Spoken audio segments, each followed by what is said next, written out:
Chapter 556. It was a dream. The sunlight was a little dazzling. San'er's eyelids moved and then opened.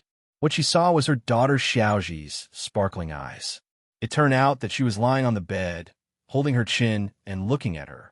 Seeing San'er wake up, Xiaoji smiled sweetly. "Good morning, Mom." She hadn't slept with her mother for a long time, probably after she started going to the nursery. Her mother said that she wanted to have a meeting to be independent. San'er reached out and tapped on Xiaoji's nose. She felt that it was good to see her daughter for the first time in a new day. "Mom, what are you laughing at?" "What am I laughing at?" "You were laughing when you were asleep. Did you have a good dream?" San'er recalled what happened in the second half of the night. It was crazy to think about it now. How could she be so active? Wasn't this the same as what those people outside were saying? A feeling of guilt made San'er get up subconsciously. She was going to get dressed and said, "I will cook for you." "Oh, then I will go and play with Uncle Mark," Xiaoji thought. San'er said indifferently, "He didn't sleep all night. Don't disturb him. Come and cook with Mom." When everything was over, they hugged each other silently for about 10 minutes. Then Mark returned to the yard silently. It was not until dawn that San'er heard some movements. She thought that he probably went back to his room. When he went out with Xiaoji, the door of the other room opened at the same time. San'er saw Mark walking out with no expression. They looked at each other. "I will go out and see the situation. You stay at home and don't go anywhere. Today, don't do business for the time being." San'er nodded silently. Mark didn't smile. He was still the same as before, as if nothing had happened. She heard that foreigners were very casual about those things. It was likely that they really didn't care about it. San'er couldn't help but think about it. She couldn't suppress her thoughts. He originally said that he would leave today. San'er looked at Mark's back and suddenly thought that maybe in a few days he would still leave. "Be careful when you go out," San'er blurted out subconsciously and said to the back of the figure. Mark paused for a moment, but he didn't turn around. He just nodded and left. San'er was still staring blankly. She felt that she had missed something. Xiaoji looked at her mother curiously. It was the first time she heard her mother nagging Uncle Mark. She giggled and said, "Mom, you and Uncle Mark seem to be getting along better." This was good because Xiaoji understood it well, but San'er had a different feeling when she heard it. She raised her hand shyly and pretended to spank him. "Why aren't you washing your face and brushing your teeth? I'm going to spank your little butt." "Wow." Xiaoji giggled and ran away. San'er had not seen such a lively Xiaoji when she woke up in the morning for a long time. At the same time, Nero in the distance put down the binoculars in his hand and reached out to Luocio, who was standing next to him. Luocio shook his head. Nero shrugged and said, "Such good eyesight. It must be good for peeping." The business was going on, but Nero invited him to watch an old-fashioned show led by her. But even if she said it was old-fashioned, the tyrant's excitement could not be faked. What a beautiful house. Luocio looked at the buildings in this town at this time. This was a kind of building that was almost invisible in the big city. It had not really been developed into a tourist attraction. There was not much garbage on the road, so it was naturally cleaner. It's a pity. No matter how beautiful the house is, if the people living in it have bad intentions, it's useless. Nero smiled and said, "You should know this better than me, right?" The boss did not respond. Nero was not surprised at all. She simply jumped onto the wall of the temple on the roof of the house and sat cross-legged to look into the distance. It's so interesting. If an old woman suddenly dies of old age and her husband can only raise her child alone, the people around her will always say that she is unfortunate and will be very enthusiastic to help her. But if it's a woman who happens to be in her youth, the situation is different. Although there will still be a lot of help, there will be a lot of discussion behind her back. Nero narrowed her eyes and looked at Boss Luo. She suddenly asked, in the same situation, but with a difference in age, why is the result different? I'm talking about the same situation. "Miss Nero, do you want to say something?" Nero shrugged again and said, "I just want to ask you, which situation do you prefer? Don't tell me there is a charge. This question, I have no obligation to answer." Luocio shook his head indifferently. Nero slapped her thigh at this time and laughed. "Ah, yes, you can refuse to answer. Anyway, I don't really want to buy your answer." "Ha ha." Thus she stood up stretched, and rubbed her stomach. Before we officially begin, do you want to eat breakfast? I found a noodle shop here that is not bad. Shall I treat you? Boss Luo shook his head and said, Thank you. Someone has already prepared it for me. Then, see you later, Miss Nero. That's great. Is it Miss Maid again? Nero didn't mind. Instead, she teased, If I have such a perfect woman, I'll be reluctant to let her go. See you later, boss. She was more like a friend who had known each other for a long time. She didn't fear the club, didn't have much vigilance, didn't have prejudice as soon as she entered the game, and even planned to treat the boss to breakfast. Perhaps a lot of it was because of her nature, but this was indeed the first such customer that Luaccio had encountered so far. Master, did you encounter something happy? Miss Maid, who was preparing the meal, saw the master come back. After taking off the mask, she asked curiously with a smile. Luaccio sat down and smiled. Our Miss Nero just praised you. Thank you very much. Yi nodded. So the boss began to eat with the help of Miss Maid. Anyway, it's like this. It's like this every day. These two guys won't get tired of it. It's like they're made from the same mold. Anyway, they've forgotten about me. Anyway, I'm going to continue to be hung here. The words of a certain newbie who was hung from the ceiling and covered in dust. If this place hadn't been very clean, Teinzi would have suspected that there was a spider web on his body. Go and get married. Bastard, when are you going to put me down? Cuck was walking the town. Along the way, many busybodies pointed at his back, but he had a strong heart and didn't respond to this kind of discussion. He saw a policeman from the police station patrolling on the street on a bicycle. So he walked into an alley quickly and began to think about the next thing. When those guys left last night, they didn't have time to take away their tools. As for gasoline, it should be easy to get. As for the crowbar, it was brand new with a label on it, as if it had just been bought. There were only a few hardware stores in the town, so it wasn't difficult to check. Besides, if he bought 4 crowbars at one time, and it was in recent days, the businessman should have an impression. Cuck gradually had a clue about what to do next. Do you want to buy something small? Big brother. As soon as he walked out of the alley, an old lady with a stall outside the alley shouted at Cuck. The old lady seemed to have bad eyesight. After seeing clearly that it was a foreign minister, she looked at him curiously. Cuck glanced at her casually. Then he didn't stay and left directly. Chapter 557. Before noon, Cuck returned to the tofu shop again. When he came in, he found that San Air and Xiaoji were sitting at the dining table. The food on the table seemed to be much richer than before, but Xiaoji had been holding a spoon and staring at the table full of food. Obviously, she had been hungry for a long time. Xiaoji pounced on Cuck at once. Cuck did not avoid her and let her pull his hand to the table. Let's eat, San Air said at this time. Xiaoji, you go over there and watch TV first. I have something to talk to Uncle Mark. Xiaoji wants to listen too. Xiaoji raised her hand. Xiaoji. San Air glared. Xiaoji pouted and walked to the TV with the rice bowl. She turned it on very loudly and didn't look back. San Air sighed at the man in front of her and whispered, Have you found anything? Cuck shook his head at this time and said calmly, I went to the hardware store and asked. I probably know who bought the crowbar. Who is it? San Air suddenly became nervous. Cuck said, I don't know, but I will go and have a look in the afternoon. For him, how could he just ask such a thing in the morning? In fact, he also went to the hospital. Last night, a guy was seriously injured by him.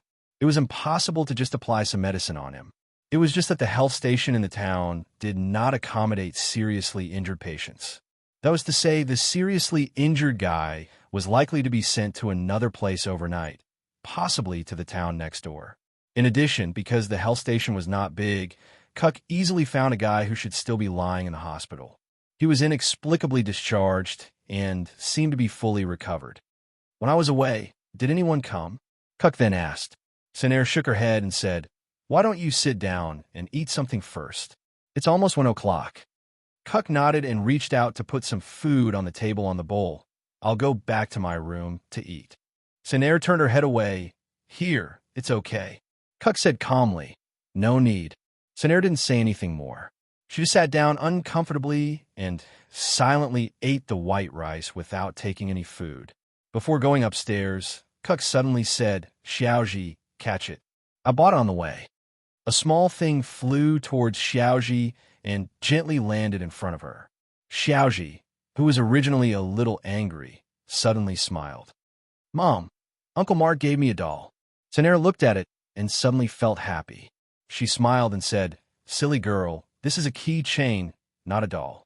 About an hour later, Cook came down from upstairs, said that he was going out, and went out. "Mom, why is Uncle Mark going out all the time today?" "He has something to do." Sanera squatted down and whispered, "Don't ask, okay? Your Uncle Mark is protecting us." Xiaoji thought for a while. "Really? Really? Really? Really, really? Like Daddy, protecting Xiaoji and Mommy?" Sanera just touched Xiaoji's head and suddenly rolled up her sleeves. "Don't go to the nursery today. Mom won't do business. Let's make something delicious and wait for Uncle Mark to come back, okay?" "Okay." Xiaoji learned to make porridge when Mommy was sick last time. Sanera smiled and said that Xiaoji was so obedient. Since when did she not have the mood of looking forward to a person coming back and wanting to make a sumptuous dinner for him? Suddenly there was a knock on the door, but it was at the back door of the yard. What Sanera knew was that Mark seemed to be used to leaving from the back door every time. She suddenly shook her head and felt that her face was a little hot. "Back so soon? Did you forget to take something? Is Uncle Mark back?" "Xiaoji, open the door." "Hey, Xiaoji, don't walk so fast." "Xiaoji, really?" He simply found the place where the hole was left on the old wall. With a tiptoe on it, Cuck easily let his body jump into the backyard. The sound of landing couldn't even be heard. According to the previous hardware store owner's words, Cuck found the home of the person who bought the crowbar without any difficulty. One of the prisoners lived alone, so Cuck climbed the wall directly. But he didn't find anyone here, but from some clues left behind, he found that someone should have stayed here a day ago. Not here. Did he really go to another place to heal? But Cuck wasn't sure that this person was the one who hurt him the most last night. So he had to go to the other 3 men's homes to see them one by one before making a decision. Therefore, he came quickly and left quickly, not leaving a single trace behind. Cuck began to feel more and more strange about himself. The technique of using the shoulder pole, the technique of climbing over the wall, and the pursuit. These seemed to be things that he had been accustomed to. Who am I? Vaguely, he once again felt that something was about to rush out of his mind, but he didn't know why. It was always a little bit away. That huge train of thought seemed to have been blocked. He suddenly touched the thing in his trouser pocket, the hair clip bought from the old woman's stall. To give or not to give seemed to become the convergence point between emotion and reason, and it was still in a deadlock. Time passed as he pondered and investigated. Very soon it was evening. Cuck inquired from the nearby neighbors about who this man usually gathered with. So he went to the homes of these men one by one. He got almost nothing. He only knew that 2 of them were not at home today, and 2 of them went out early in the morning. The only useful clue was that these 4 men were usually very close to Zhang Kuan, and they recognized Zhang Kuan as their big brother. He finally went to Zhang Kuan's home, but he didn't find anyone in the house. But at least I can lock on. Cuck even realized that a trace of terrifying, murderous intent flashed in his eyes. At this time, there was an idea in his mind. The best solution to the trouble is to permanently erase it. Taking advantage of the night when there were few people, Cuck circled a few alleys outside Sanera's house before turning to the door of the backyard of the tofu shop. He confirmed that there were no suspicious people nearby. He just wanted to see if anyone would come tonight. As he was thinking, Cuck suddenly frowned and stopped in front of the back door. He reached out and gently pushed the door panel. The door panel moved slightly. It was not locked. Cuck suddenly raised his head and rushed into the backyard like a cheetah. Several flower pots in the backyard fell to the ground, and there seemed to be traces of struggle and a shoe that was taken off. Xiaoji's shoe. Cuck silently picked it up and squeezed it a little harder in his hand. A frightening cold light flashed in his eyes. He saw a line of words written in red paint on the wall of the courtyard. This was a mill outside the town, and there was an old and broken water well next to it. Zhang Kuan and his 2 underlings were looking at the 2 women who were tied up here. Zhang Kuan's eyes were full of haze, and no one knew what he was thinking at this time. "Boss, do you want to have some fun first?" The underling whispered in Zhang Kuan's ear at this time. Let's go outside and keep a lookout for you. When that foreigner comes and sees that his woman has been defiled, he will explode with anger. Hee. Jean Couin's eyes suddenly became more terrifying and greedy at this time, and he suddenly said, "You too, go out first." Okay. The sound of the door opening and closing was heard. Her eyes were blindfolded, her hands were tied behind her back, and she was thrown to the ground. Senaire was trembling in fear. Her daughter beside her was crying nonstop, calling for her mother. What do you want to do? Let me go. Let me go. Bastard, let go, beast." Jean Couin was like a vicious dog, directly pressing on Senaire's body with a crazy face. "Why don't you like me? Why? I always let you be my woman. I never used force on you, but you ignored me. You want to hook up with the foreigner? You bitch. Bitch. Bitch." He pressed his hands on the neck of the woman he had always wanted. "I will kill you. Hisla. Mom. Mom. Mom. Wah." Chapter 558. It's so ugly. Nero was wiping Yamato with a rag outside the mill. She put down her hand and raised Yamato, observing it. "Don't you think so, Yamato?" The blade glowed with a dark red luster. It seemed to agree with her. Nero smiled, but there's no other way. Those who did not dare to defy fate could only submit to it. In that case, no matter how miserable the end is, people know that as long as they try a little, they don't know what to be afraid of. She closed her eyes, listening to the sorrowful cry from the small mill behind her. She was indifferent. Is that it? Cook was not familiar with the terrain near the town, but when it came to the abandoned mill outside the town, almost everyone in the town knew where it was, so it did not take him much effort to find it. The sun had already set, but from a distance, he could see a faint light in the mill. It was probably a fire lamp or something like that. Two men were sitting not far away from the door of the mill. They were holding flashlights in their hands and were shining around. They were probably waiting for him to arrive. Cook picked up a small stone from the ground. His movement was as smooth as flowing water, like a wildcat lurking in the night. He quickly and silently approached the back of one of the men. He suddenly stood up and covered the man's mouth with one hand from behind. Then, he hit the man's temple with his fist. The man's eyes widened, and he lost consciousness in a moment. The man couldn't hold the flashlight in his hand firmly. When the flashlight fell to the ground, it attracted the attention of the other man. The other man subconsciously moved his flashlight over, but at this time, he only heard the sound of something knocking from the other side. He hurriedly shone the flashlight, but it was just a small stone thrown by Cook. The other man didn't notice that something was approaching him from behind in the dark. He only felt a heavy blow, a very, very heavy blow. Before his brain could react to the pain that appeared at the back of his head, his sensory nerve endings had already been cut off, and he also fell to the ground. In less than 5 seconds, Cook had already dealt with the two gatekeepers. He increasingly felt that he was definitely not an ordinary person, but at this moment, he could not continue to think about this problem. He walked towards the mill, intending to peek inside through the closed window. Unexpectedly, the wooden door of the mill suddenly opened, and Jean Couin's voice could be heard. "Rascal, give me some water. I'm so thirsty." The Jean Couin in front of him was topless and drenched in sweat. Furthermore, he was currently fastening the belt around his waist. He looked somewhat exhausted, but Jean Couin's eyes immediately widened. He saw Cook. This foreign man was like an evil spirit, quietly appearing in front of him in the dark night. That was the most terrifying gaze he had ever seen in his life. Jean Couin suddenly shivered. "Shameless, where are you guys?" He even subconsciously took a step back, but he was not faster than Cook's movements and his iron-like fist. This punch, without any hesitation, directly bombarded Jean Couin's chest like a cannonball. Even if this guy was full of fat, he couldn't cushion this huge impact. His 5 viscera and 6 bowels felt like they were being overturned.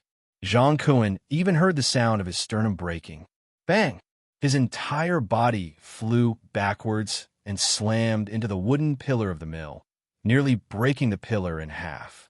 This was a wooden pillar thicker than an adult male's thigh. But Cook didn't have the slightest joy of hitting Jean Couin. He just stood outside the door of the mill, trembling slightly. Inside the door, in the corner of the mill, the little girl, Xiaoji, was blindfolded and tied to the ground with a cloth. Beside her, Sanair was looking up absent-mindedly at this time. The scattered hair couldn't hide the desperate look on Sanair's face. She just hugged her body tightly and grasped the tattered clothes with both hands. On his arms, shoulders, and exposed legs, bruises and bruises could be seen everywhere. A threshold seemed to separate two worlds. Sanair. Cook called this name for the first time. He subconsciously stepped over the threshold and walked forward. "Don't come over," Sanair suddenly shouted. She held her head tightly with both hands, and her body trembled even more. She screamed, "Don't come over! Don't come over! Don't look at me! Don't look at me!" Sanair. Cook rushed in front of Sanair and hugged her tightly with both arms. Sanair leaned on Cook's shoulder and cried loudly. Her fist kept hitting the man's strong body. "Why did you come so late? Why did you come so late?" Sorry. Sanair suddenly stopped and said softly and sadly, "Mark, I don't want to remember. I don't want to remember this beast. I don't want to remember it even more. I want to remember it in front of Xiaoji. Mark, do you know, it's okay. Cook hugged her more tightly. "It's not the same. I'm not the same as you." Sanair gradually lost her mind. "It's not the same. Mark, help me take good care of Xiaoji, okay? I'm so tired. Sanair. Cook only felt Sanair's body trembling in his arms. Sanair. This woman's abdomen was now covered in bright red. She was holding a piece of firewood in both hands. The sharp firewood head turned it into a sharp spike. Sanair. Cook's eyes suddenly turned red, and his head felt like it was going to explode. He covered his head with one hand and held Sanair's body with the other. He knelt on the ground, and his mouth almost cracked open. He couldn't make a sound. Suddenly, a strong gust of wind attacked him.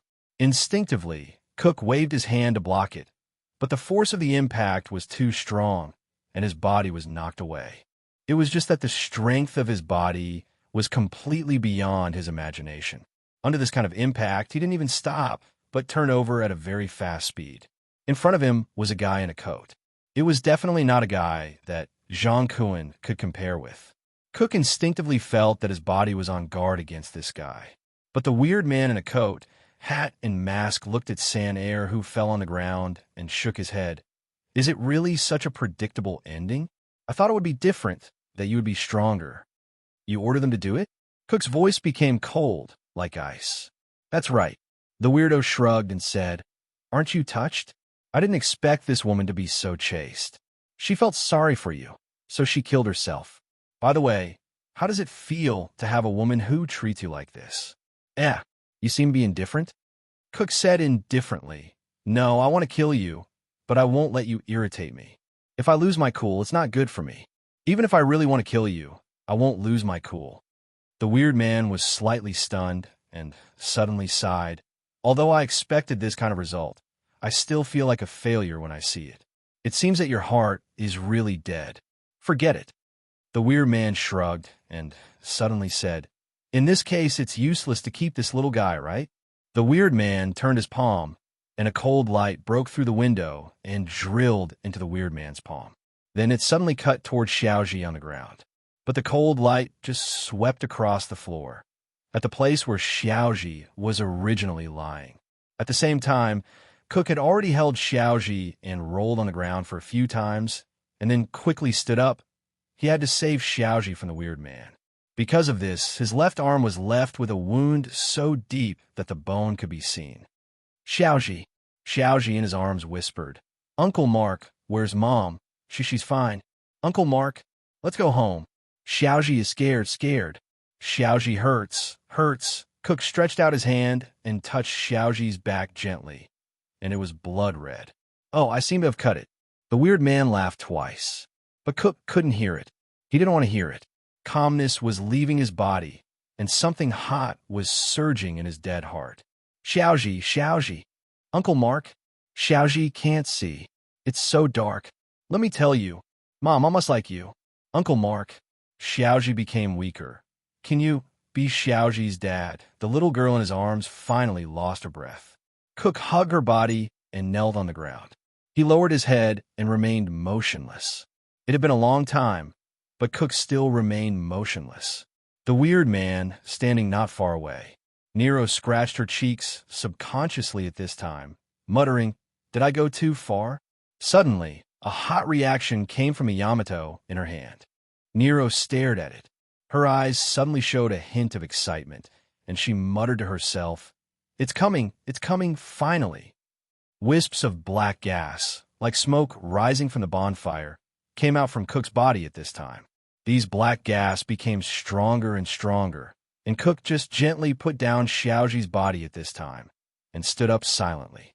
He looked at the person in front of him silently, and after a while, he said indifferently, "Nero, you went too far. Oh, you're back." Nero reached out and tore the disguise on her body and waved the Yamato in her hand. "Finally, I didn't waste my efforts. It's unnecessary." Cook was expressionless, and his tone was indifferent. "I can recover by myself. You don't have to meddle. I'm bored." Nero blinked her eyes, but the pores all over her body were opened at this time, and her body suddenly felt an unprecedented sense of oppression. Her heartbeat was even beating wildly. Under the mixture of panic, fear, and excitement, her body and spirit were excited to a critical point. This man, whose appearance and heart were extremely indifferent, had never had such a murderous intention before. Cook nodded. "Did the club send you here? After all, you've been missing for so long. Of course, those old bastards have some ideas." Nero smiled. "I'll go back." Cook nodded indifferently, and then said indifferently, "After I get rid of you." As he said, he suddenly stretched out his right hand. The black gas wrapped around him directly rolled his arm like countless crazy tongues. Cook's 5 fingers suddenly opened. This time he was not calm. He was like a volcano that had been sleeping at the bottom of the sea for thousands of years. In the countless undercurrents, he erupted silently. It was a hissing sound. Gibald. In a lively and fanatical Elysium bar, Sun Xiaosheng, who was immersed in this kind of drunken atmosphere, was having fun on the stage. Unexpectedly, the black stick that he was using to shake his body suddenly emitted a heat comparable to magma. In an instant, it shot out from between his fingers and pierced through the ceiling of the Elysium world, disappearing into the night sky. Brother Xiaosheng, Brother Xiaosheng. The demons were frightened, and they all gathered around. They saw the bar owner covering his lower body at this time. His face was painful, and he was rolling on the ground while foaming at the mouth. The blood-red spear directly tore the space and appeared beside Cook. When his 5 fingers grasped the spear tightly, a feeling of joy suddenly spread to Cook's mind. But as if it felt the sadness and anger in its master's heart at this moment, the spear instantly withdrew the joy and erupted with a huge force. That power destroyed the entire upper layer of the mill in an instant, and everything turned into dust. Nero suddenly held her Yama blade with both hands. Her white hair scattered, revealing a ferocious look. She laughed loudly. It's coming, ha ha ha ha. It's finally here." From the Yama blade, there was also a huge force that could compete with it. The 2 powerful forces blew the rest of the mill apart in an instant. But Cook quietly stood in front of the corpses of San Air and Xiaoji. Behind him, no matter how violent the power was, this place was always as calm as a Qingtian harbor. "You will be distracted, Cook." Nero was exhausting all her strength to activate the power of Yama blade. "Shoot." Dead thorn piercing. Cook said coldly and softly. Gibald in his hand suddenly disappeared, but only for a moment. It appeared in his palm again. Nero suddenly stopped moving. The violent power from Yama blade suddenly lost its support and scattered crazily, turning into a ring-shaped airflow that flattened everything around. Nero subconsciously reached out and covered her heart. She glanced at Cook and seemed to be enlightened. "I see. No wonder no one among the divine generals dares to provoke you. I see." A mouthful of strong blood suddenly came out of her mouth and kept flowing out like a spring. Nero grabbed the hilt of Yama blade with both hands and stabbed it into the soil. She suddenly let out a shrill scream. Countless golden lights shot out crazily from her body at this moment. A destructive force broke out from her body and turned into a sharp blade, piercing all her internal organs from the inside out. In the end, she knelt in front of Yama Blade, leaning on the hilt, and only said one sentence, "I lost." Then she fell directly into a pool of blood. Cuck took a deep breath, looked up at the night sky, and slowly exhaled. He walked to Nero expressionlessly and flipped Nero's body with his spear. The spearhead opened Nero's clothes and picked out the things hidden here one by one, including the life-saving medicine that the divine generals were equipped with every time they were dispatched. He reached out to grab Yama Blade. Since the divine generals were dead, Yama Blade naturally needed to be recovered. Yama Blade, which had lost its owner, suddenly became rusty at this time. After casually putting away Yama Blade, Cook held the corpses of San Air and Xiaoji and set a fire here. After seeing the corpses here were burned, Cook left silently.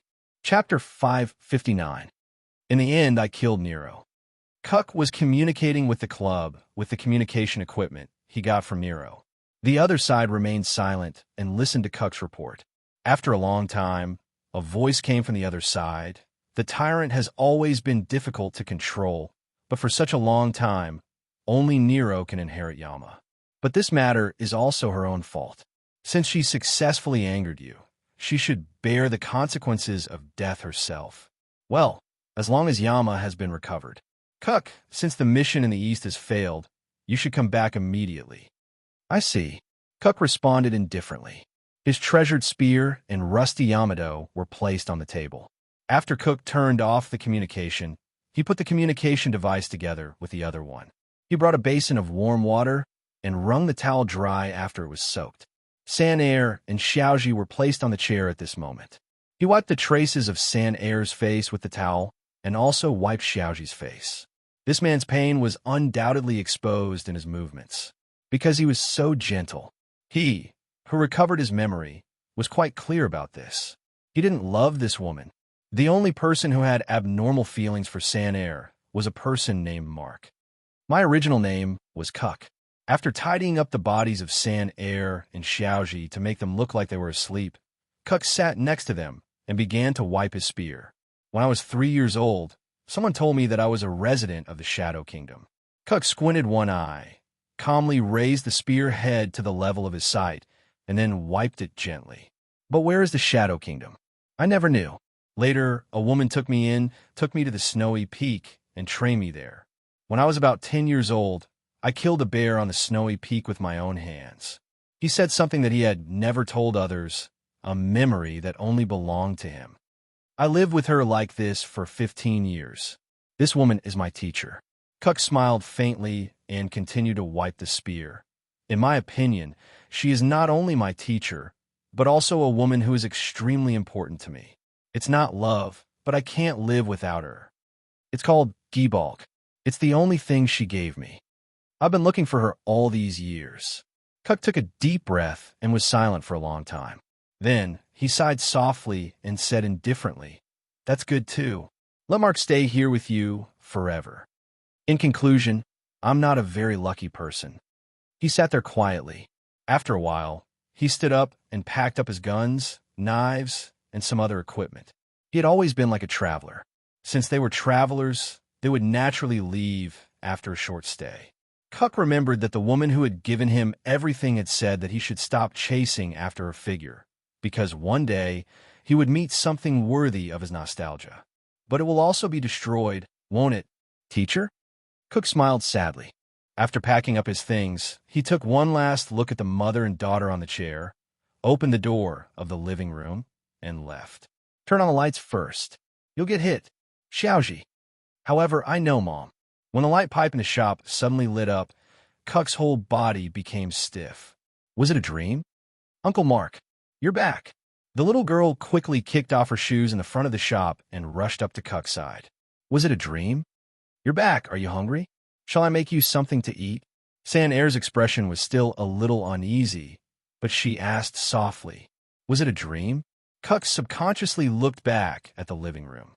On the chair, he didn't know when, but there was only a pile of sand left. Uncle Mark, Why is there so much sand at home? Xiaoji pulled Cuck's trousers at this time and raised her head to ask. It's true. Sanair was surprised to see that the chairs in the living room were covered with sand at this time. She looked puzzled. Did you bring it back? What happened? Cuck muttered to himself. Sanair said, we went to the police station, and then Xiaoji suddenly had a stomachache. Later, we went to the health station to get some medicine and an injection. She said that her stomach was uncomfortable, so we just came back. Police station? When? Cuck frowned. Sanair thought, well, not long after you went out in the afternoon, right? A policeman came over and knocked on the door, asking me to go back to assist in the investigation. It seems that someone wrote with paint yesterday. I don't know who called the police. The policeman asked me to go to the police station to make a statement. I was worried about Xiaoji alone, so I took her with me. But when did such a young policeman come to our town? I didn't know before. Xiaoji hasn't seen him either.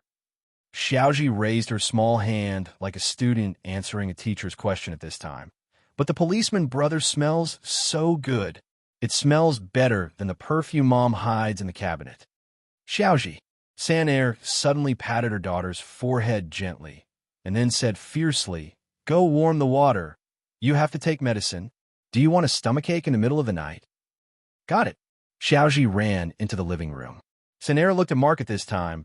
Her face was slightly red, and she whispered, what are these on you? Cuck took a deep breath and said indifferently, your matter is solved. I'm a little tired. If there's anything, let's talk about it tomorrow. Then the meal. No need. It was not a dream. It was unknown when the fire in the mill stopped. Many things were burned here, but after all, it was just by the river, so the fire naturally couldn't spread all the way. There were only some burnt things left in the original mill. Some were the original wood of the mill, and some were just human bodies. Boss Luo walked through the ashes, stopped in front of a burnt body, and snapped his fingers slightly. At this moment, the charred corpse suddenly cracked open. After a layer of charred skin cracked open, a trace of smoothness could be seen. Then it completely cracked open. A figure sat up from the charred corpse. He stretched lazily, but there was not a single thread of clothing on him. I really thought I was going to die. Nero in front of Boss Luo sat on the ground, even though she was naked at this time. She stretched out her hand and twisted her neck, and said with a smile, after the mother and daughter returned home, did Cuck cry? Boss Luo shook his head. Nero suddenly sighed in disappointment. She said gloomily as if she had been hit hard, not only did I lose, but I couldn't even earn 2 drops of Uncle Cuck's tears. What a failure. Boss Luo said nothing. Nero didn't blame him, so she stretched and lay on the ground with her arms and legs spread out.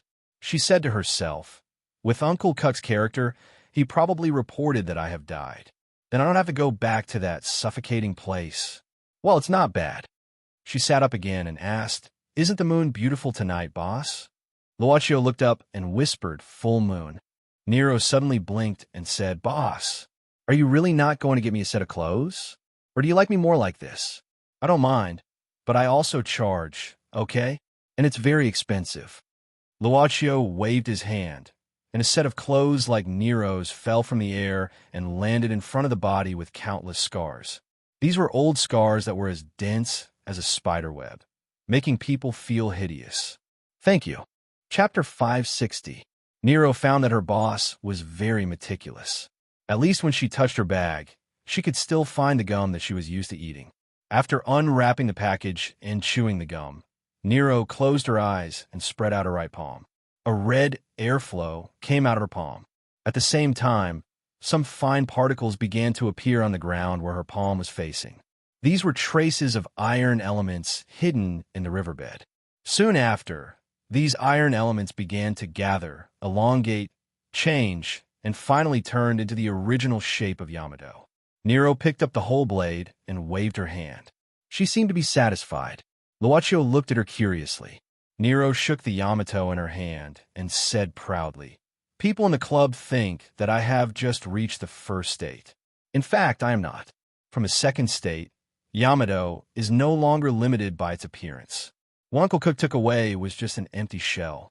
But what the club wants to know is that they have failed to find a successor for at least 10 times. And they may not know it. But Boss Luo just shook his head. Instead, he looked at the black thing that Nero had made while condensing the blade. This? Nero was stunned. Then she squatted down and began to dig the mixture of coke and soil nearby and attached it to the black thing. Uncle Cook is very careful. Maybe during the day, you will come to see if the number of corpses is enough. If he finds that one of them is missing, I will take it. Nero shook her head and said, if we meet Uncle Cook in that state in the future, it's better not to provoke him. You are also very careful. Luaccio praised. After finishing the arrangement, Nero patted the stains on her hands, then ran away and dug out a box under a tree. Inside the box was the soul box that Boss Luo had given her to keep, the small disc used to chase the iron whistle, and a small bag. I knew Uncle Cook would definitely take my things. Fortunately, I hid them early on. She opened the box used to store souls and grabbed the remaining souls inside. Then she hurriedly ran to Luaccio. This is the fake Saners. This is the fake Xiaojis. These are the healing souls. Ah, they're all used up. Luaccio said indifferently. Actually, you don't have to ask me to heal you. The second form of Yamato means that you won't die. Nero shook her head and said, but I'm not interested in lying in this wilderness for a few months. I have to leave here as soon as possible. Moreover, we can't leave any traces that Uncle Cook will find. Oh, right. I seem to be able to get a discount, right? Are there any leftovers? Nero suddenly looked at Luaccio and asked. It's just a small matter. Does Miss Nero also plan to use the discount? Luaccio said indifferently. Yes, is there a problem? Nero said curiously. The discount is in my hands. I'm free to use it however I want, right? Besides, if I use up the discount earlier, won't it be more convenient for you to exploit me? Luaccio didn't intend to talk wittily with this woman. He said softly, Customer, this is the leftovers. He also gave Nero a soul light ball. Nero shook her head and said, just use this to buy some good luck and give it to the mother and daughter. Luaccio said softly, Miss Nero is really considerate. Nero stared at him with dissatisfaction and said, don't look at me like this. I'm also a woman, okay? Forget it. In fact, I can't talk to you at all. That's it, powerful boss. I'm leaving. Next time, when I have nowhere to go, I will come to you again, B.Y. It was another worthless flying kiss for the boss. In this way, the tyrant of Michael Club successfully faked his death and left the club temporarily. Cuck, who was sitting quietly in the room, slowly opened his eyes at about this time yesterday. At this time, thinking of the strange feeling that happened to him last night, Cuck already understood what happened. It's good to leave here, so as not to cause trouble for me in the future. Cuck muttered, and at the same time, he tilted his head and looked at the door of the room. Even before he recovered, as Mark, he had instinctive vigilance, let alone at this time. The footsteps coming step by step naturally couldn't escape his ears. The footsteps stopped in front of his door for a while. Then there were a few small knocks on the door, and San'er's voice, Mark, are you asleep? Cuck was silent for a while before saying indifferently, What's the matter? San'er, who originally thought that she wouldn't get a response, was about to leave in disappointment. But at this time, she turned her head and approached the door again, saying softly, Are you leaving tomorrow? Will you leave after breakfast? I will leave before dawn. You have recovered your memory, right? When you came back, you gave me a different feeling, San'er whispered against the door. It was really different. Whether it was his expression or her own feeling, it was already different. San'er keenly caught something. After thinking about it, she finally plucked up the courage and said, Mark, do you want to stay? There was no response in the room for a long time. San'er probably knew that was the answer. She leaned against the door and sat down, hugging her legs. She didn't know whether the man who broke into her life was sitting or leaning against the door, let alone what he was thinking at this time. After a long time, San'er looked up and whispered, Xiaoji will probably be very sad. Cuck's voice came, Children will soon forget people and things. San'er suddenly tilted her head and asked, What about adults? Cuck touched the door with his palm across the door and said indifferently, After a long time, adults will be the same. San'er smiled sadly. After a while, she said, Yes, if I don't look at the photos, I will almost forget my husband's appearance. Cuck didn't speak. Saner thought about what happened during this time, from Xiaoji finding this man in the river to him living in her home. She began to feel that it was good to have a man at home, when she was sick, when she had no one to rely on. There were all kinds of times. Even though there were more and more idle chatter, laughter that hadn't been heard for a long time still came to this small tofu shop. It seems that a lot of things have happened. It's like a dream. Saner smiled. She remembered some embarrassing things in the past. And Cuck responded. For him, what happened to Mark was also an experience that he couldn't let go of for the time being. In the past, I never thought that so many things would happen to me. Saner held her face at this time and said, I got married very early, had a child, and had a good husband. Later, my husband died, and I just wanted to raise the child. Do you know? Sometimes I think that after more than 10 years, am I going to be like the Andes next door, anxious about my daughter's marriage again? More than 10 years? It's too early. Cuck said indifferently. Too early? Saner was stunned, and then she giggled. What are you laughing at? Cuck frowned. Saner seemed to laugh more fiercely, and her eyes were misty. I just want to laugh, can't I? It's up to you. Cuck said indifferently. Mark, are you always so cold? Because there is nothing to laugh at. Cuck also sat down against the door, and his back was also against the door. He did this subconsciously. Don't tell me that you can't encounter happy things all the time. Is there a problem? No, I just feel that it's too pitiful. Saner shook her head. Even I had a lot of happy things in the past. I really missed the time when I was still in high school. By the way, do you know that once in high school, several naughty boys in the class secretly stuffed a small yellow disc in the Chinese teacher's textbook? Later, the teacher's wife found out, and I heard that they didn't sleep well that night. The next day in class, those boys were directly punished to run laps on the playground, and they said, I won't look at yellow discs in the future. We were all watching it, and it was so funny. Why didn't you react? Cuck said, what's so funny? Saner asked. Isn't it funny? Saner thought for a while. Then there is one more time. This time, you will definitely want to laugh. Let me tell you, the woman outside the door was talking about the things that she cherished in her youth. The man sat quietly inside the door and listened. He never laughed, but shook his head, and sometimes made a few simple comments. Isn't this funny? Saner asked the same question tirelessly. If it's not funny, won't you tell the teacher directly? How about this?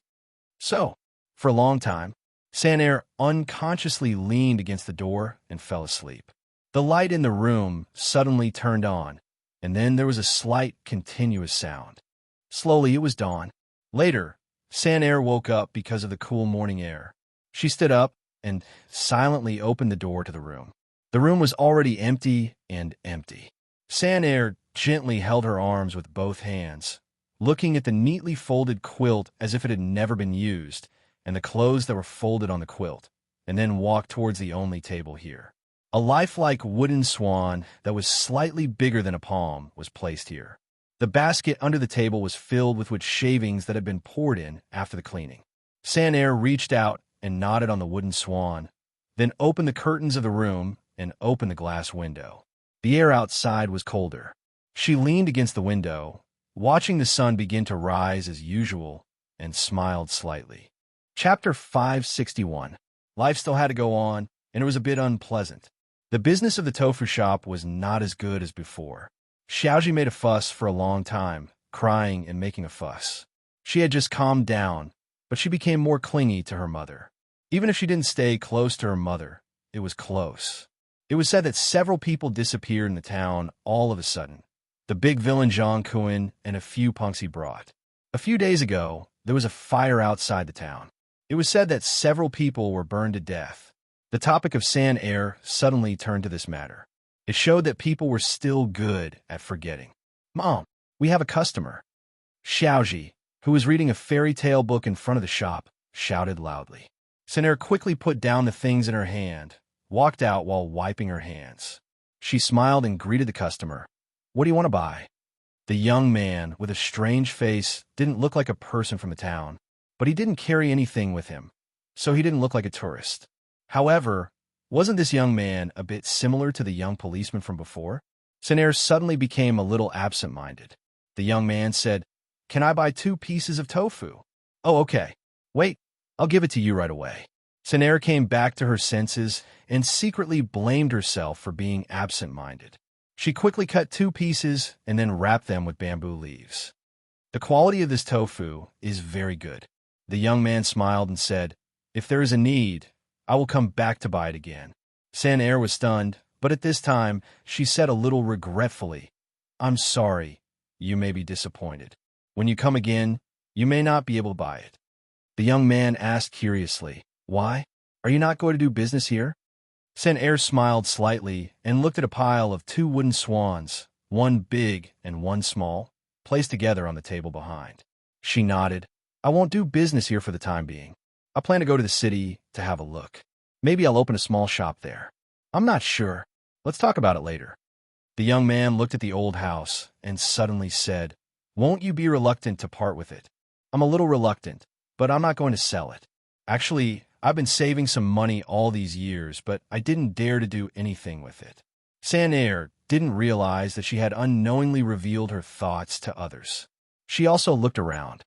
However, recently, actually, I also want to go out and see what the outside world is like. I just don't know if this child can adapt. Xiaoji knows how to cook. She even knows how to wash clothes. It's the same no matter where you go. The child rushed to his mother's side. The young man gave his blessing softly. "I wish you all good luck." Sanair was stunned and nodded. "Thank you.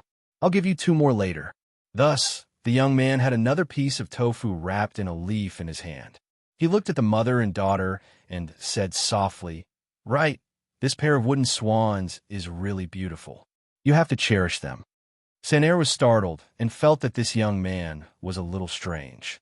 She followed the young man's back and walked out of her shop, but she couldn't see the young man's back anymore. At this time, Xiaoji moved a stool, took down the 2 wooden swans on the table, and held them on her body. "Mom, you have to cherish them. Xiaoji will take them and wipe them clean." "Didn't you just wipe them?" Sanair said angrily. Xiaoji didn't care. She took the 2 wooden swans and ran away. When she ran, she shook her hands, and one of the bigger wooden swans seemed to make a slight knocking sound. From inside of it, there was probably some kind of little toy hidden inside. Sanair smiled and took a deep breath. The motorcycle quietly moved up the muddy mountain road. The driver had a worried look on his face, while the other man sitting behind him had a bandage around his shoulder. His arm was in a sling, and his face was pale. "Can't you take a better road? Don't be picky at this time. The one who burned to death in the mill must be the boss. I don't know who he offended, and whether he will provoke us. Let's pack up and run away quickly. I've already contacted them. Let's temporarily stay at a cousin's house in the city for a while. We'll decide what to do after we've hidden for a while. But slow down, I'm in pain. In front, in front. Look in front." The man in the back suddenly shouted. "What's in front?" "Someone." It was difficult for the motorcycle to go on such a narrow mountain road, let alone people. But at this time, there was still someone standing on the path, blocking the way of the 2 brothers. It was a white-haired woman who was chewing gum. "Go away." The man on the motorcycle shouted loudly. The woman waved her hand. A cold light flashed, and 2 heads fell to the ground. The motorcycle that lost control rushed into the ravine. "Scum, I don't want to keep them," the woman muttered. Then the woman's face suddenly changed, and she scolded, "Hey, don't eat it. This is my pocket money for buying things. Yama knife. You shameless thing. Get back to me." "So much tofu, master." The servant girl looked curiously at the 2-leaf tofu in Boss Luo's hand. "Shall we eat this for lunch today?" Luochio picked it up and shook it, like a fisherman who just came back from the river with a harvest. "Okay. Well, can I make mapo tofu?" the servant girl asked. "Let me help you." Luochio rolled up his sleeves and walked into the kitchen. Earlier, about 1 or 2 days ago, another mysterious place in the city was actually the pet hospital of Kelowna Shinryu. On the street outside the door, a child pointed at a figure. "Mom, there's a weirdo there." "Shh, don't look, let's go." It was a weirdo who was wearing a yellow windbreaker, a big hat, and a pair of sunglasses. He walked with a limp and held a newspaper to block himself. This figure didn't enter the hospital from the front. The front door of the hospital hadn't been open for a few days, and the red paper that temporarily closed the business was still posted. The weirdo came to the back door of the hospital and turned the door lock, but it was still locked. But it didn't seem to stop the weirdo's pace. I heard that old dragon went somewhere, and the back door was closed. Wizardry barrier? How can it stop me? The strange man easily opened the door and quietly sneaked in. After that, he sneaked into a room and began to rummage through the contents of the room as if he was looking for something. Who is it? There was a sudden shout. The weirdo, who felt guilty, suddenly turned around and said subconsciously, "Lord Long, I'm not here to steal." "Sun Xiaosheng? Who are you?" It was a completely different question. Two figures, one big and one small, were looking at each other at this time. One was Kelowna Shinryu, who saw Sun Xiaosheng sneak in from the monitoring room. He was so angry that he forgot his current appearance and directly rushed out. The other was the owner of the Elysium bar, who had a strange purpose but was scared by a little girl. I'm Chi-Chi Kamaya's new apprentice," Long Shirua said calmly. Sun Xiaosheng was stunned. "Does that old tortoise have such an interest? I can't see it." "No, you're the old tortoise's apprentice. Why do you look like a human?" "It's none of your business." Long Shirua snorted coldly. "What are you doing here secretly?" Brother Xiaosheng suddenly put his hands on his waist and said fiercely, "What I'm doing here is none of your business. Do you know who I am? I'm Sun Xiaosheng. Chi-Chi Kamaya doesn't dare to kill me." "Who are you?" "Little thing, aren't you afraid of death?" Brother Xiaosheng danced, and finally he grabbed his neck with both hands and made a blackmailing ghost. "Kacha Dai. Su Zijuan is my aunt."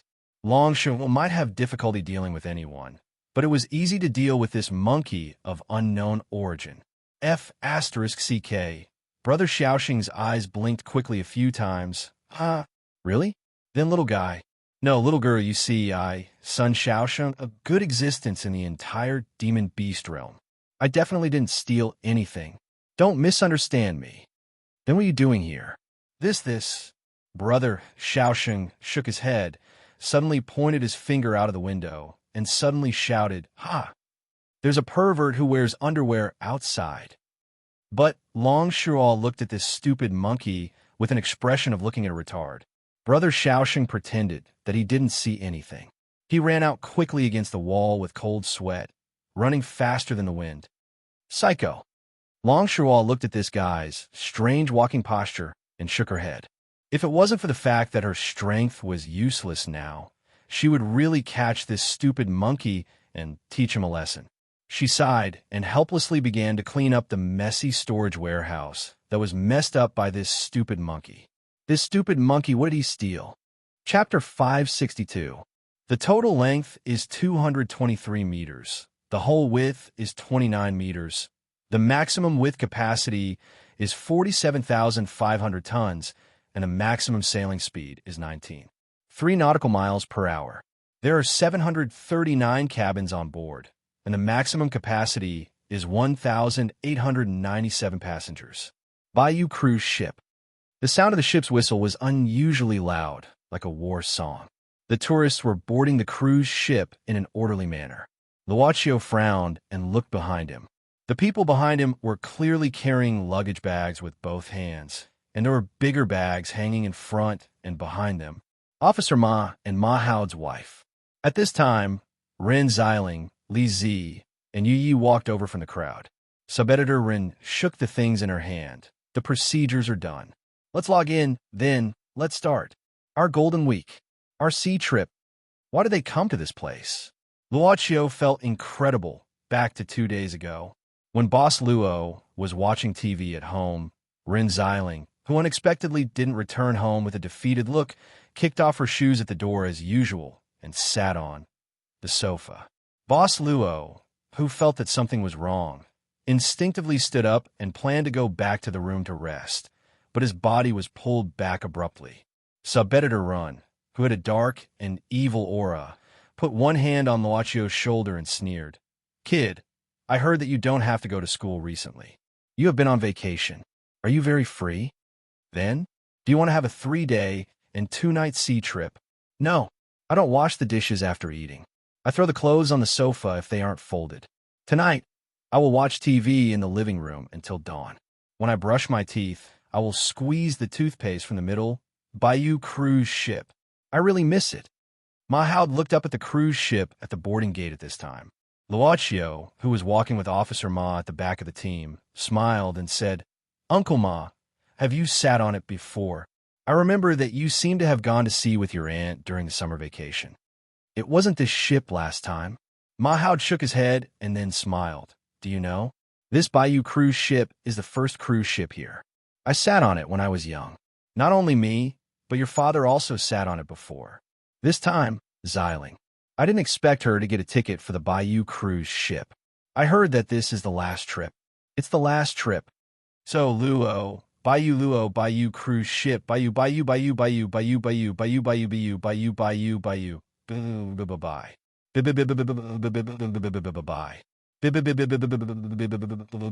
Bye.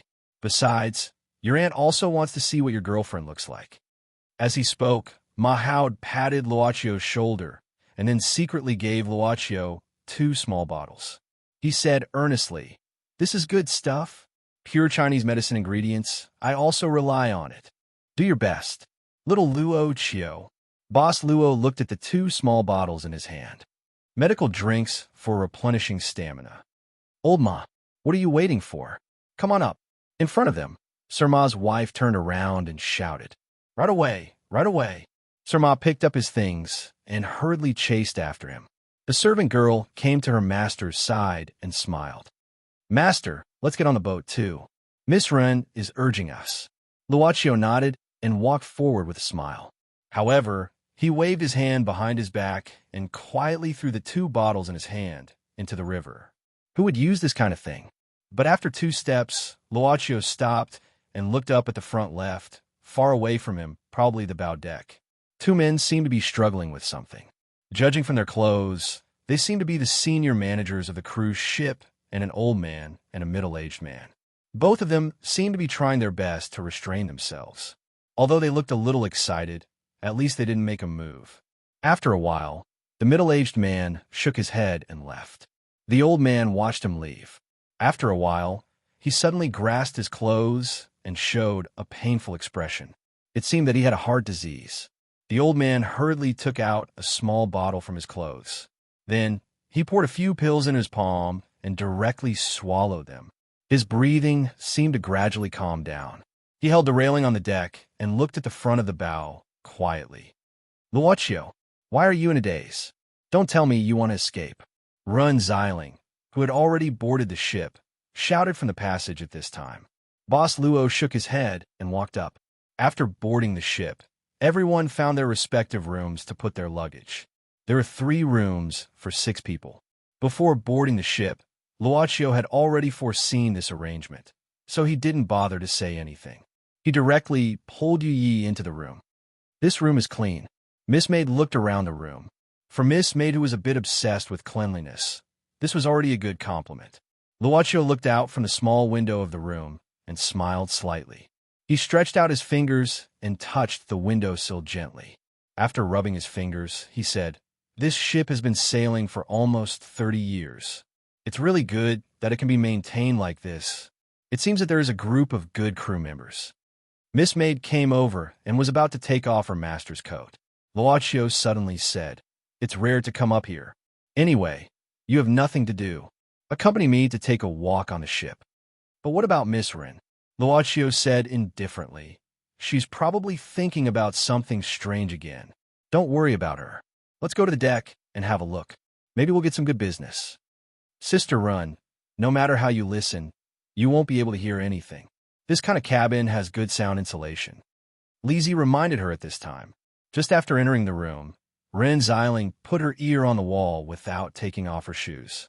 After hearing Lizzie's reminder, Sub-Editor Ren sighed, as if she had given up. Ren Xiling sat cross-legged on the bed, then looked at Lizzie with a smile and asked, Lizzie, did you bring the thing? If I said I left it at home, would you throw me to wear it? Lizzie blinked and said.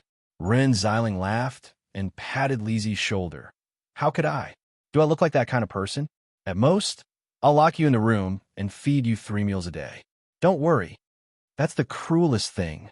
Lizzie suddenly lowered her head and looked for something in the luggage bag quickly. Soon after, Lizzie took out a small plastic box and handed it to Rinzeiling. This is the secret prescription handed down in your family. Rinzeiling shook it a few times. 2 dark balls inside collided with each other and made a little sound. Is it really effective? Will there be any side effects? Will it be bad for the body? I've already reduced the dosage. Humans should be able to bear it. Lizzie said casually. Human? Rinzeiling was stunned. Lizzie laughed and said, I mean the dosage for normal people. This kind of medicine is normal for pandas. Besides, this is a medicine to enhance physical strength. Even if it doesn't work, it's similar to healthcare products. Nothing will happen. Lizzie patted her chest and said, if there's any problem, I'll starve myself for 3 days. Seeing that Lizzie dared to guarantee with such a cruel condition, Rinzeiling nodded. Well, it's good to enhance physical strength. If it doesn't work, it's better to do it a few more times. It's safer. Lizzie had already torn a piece of shellfish and chewed it. Looking at Rinzeiling, who was like an old witch who had just decocted some strange medicine, she couldn't help but sigh secretly. Chapter 563. Just stroll around the ship. Well, let's meet at the restaurant for dinner. Is it Miss Rin? Luaccio nodded. At this time, he and Yi were already in the atrium of the bow. Bayou cruise ship had not officially set sail yet, so the wind was not strong. There were still some tourists boarding the ship. It would probably take more than an hour before they could set off. Calculating the time, it would probably be late at night when Bayou cruise ship sailed to the estuary. It was estimated that they would only see the sea tomorrow morning. However, many tourists who boarded early in the morning had already come out of their rooms and began a tour. Not far from Luaccio, there should be employees of the same company. At this time, they were gathering and getting ready to take a group photo before departure. Luaccio generally did not like crowded places, so he pointed to the second floor of the atrium and said, Let's go up. Yi said at this time, Master, there's a thief over there. Luaccio looked over. In the crowd, he saw a man about 27 or 28 years old, wearing casual clothes and a camera around his neck. He skillfully took the valuables from the other party's bag easily when he bumped into people. Looking at the man's proud expression, it was probably because he had a good harvest before the ship set sail. But the thief suddenly became alert and looked in the direction of Boss Luo and Yi. It was just that for the club master and servant who had almost no sense of presence, the thief did not notice anything. He frowned and secretly scolded himself for being suspicious. He quickly left this place, intending to find another place to commit the crime. He is a careful person, Luaccio said casually and walked toward the sightseeing bridge on the second floor of the cruise ship in the atrium. There was a warning sign erected in front of the building that said it was not open for the time being. It was said that there was a swimming pool and a small amusement park above, but it was probably not ready yet. So, Boss Luo and his servant girl were easily uninvited guests for a while. But it seemed that they were not the only uninvited guests. When Luaccio boarded the platform, he realized that someone had arrived before him. The other party was about 30 or 40 years old. He was wearing a wrinkled suit without a bow tie. At this time, he was sneakily hiding under the third-floor sightseeing bridge, knocking. The man was holding a small notebook in his hand, and no one knew what he was writing. This place isn't open yet. What are you doing here? At this moment, a deep voice appeared behind the sneaky middle-aged man, giving him a fright. The middle-aged man turned around and saw an old man in a uniform. This old man was the one that Boss Luo had seen struggling with someone at the dock. Luaccio showed a hint of interest and approached the two. The middle-aged man frowned and said, Are you the captain of the Bayou cruise ship? I am. The old man. The captain nodded as if he didn't want to talk too much with the man. He said directly, This place is not open until 3 o'clock in the afternoon. If you are bored, you can stay in the cabin. There are enough entertainment facilities and shops inside. The middle-aged man said calmly, Captain, can you make an exception? This is my business card. My surname is Qian Guoyang. Qian Guoyang took out a business card from his pocket and handed it to the old captain. The old captain frowned and glanced at it. He seemed a little surprised and said, "Are you from the Carnival Cruise Ship Group?" Qian Guoyang laughed and said, "Well, I'm an engineer of the company. To be honest with you, the company is planning to design a new cruise ship recently, so I plan to come to the Bayou cruise ship to look for inspiration. The Bayou cruise ship will be retired after returning, so this opportunity is rare. Forgive me, forgive me."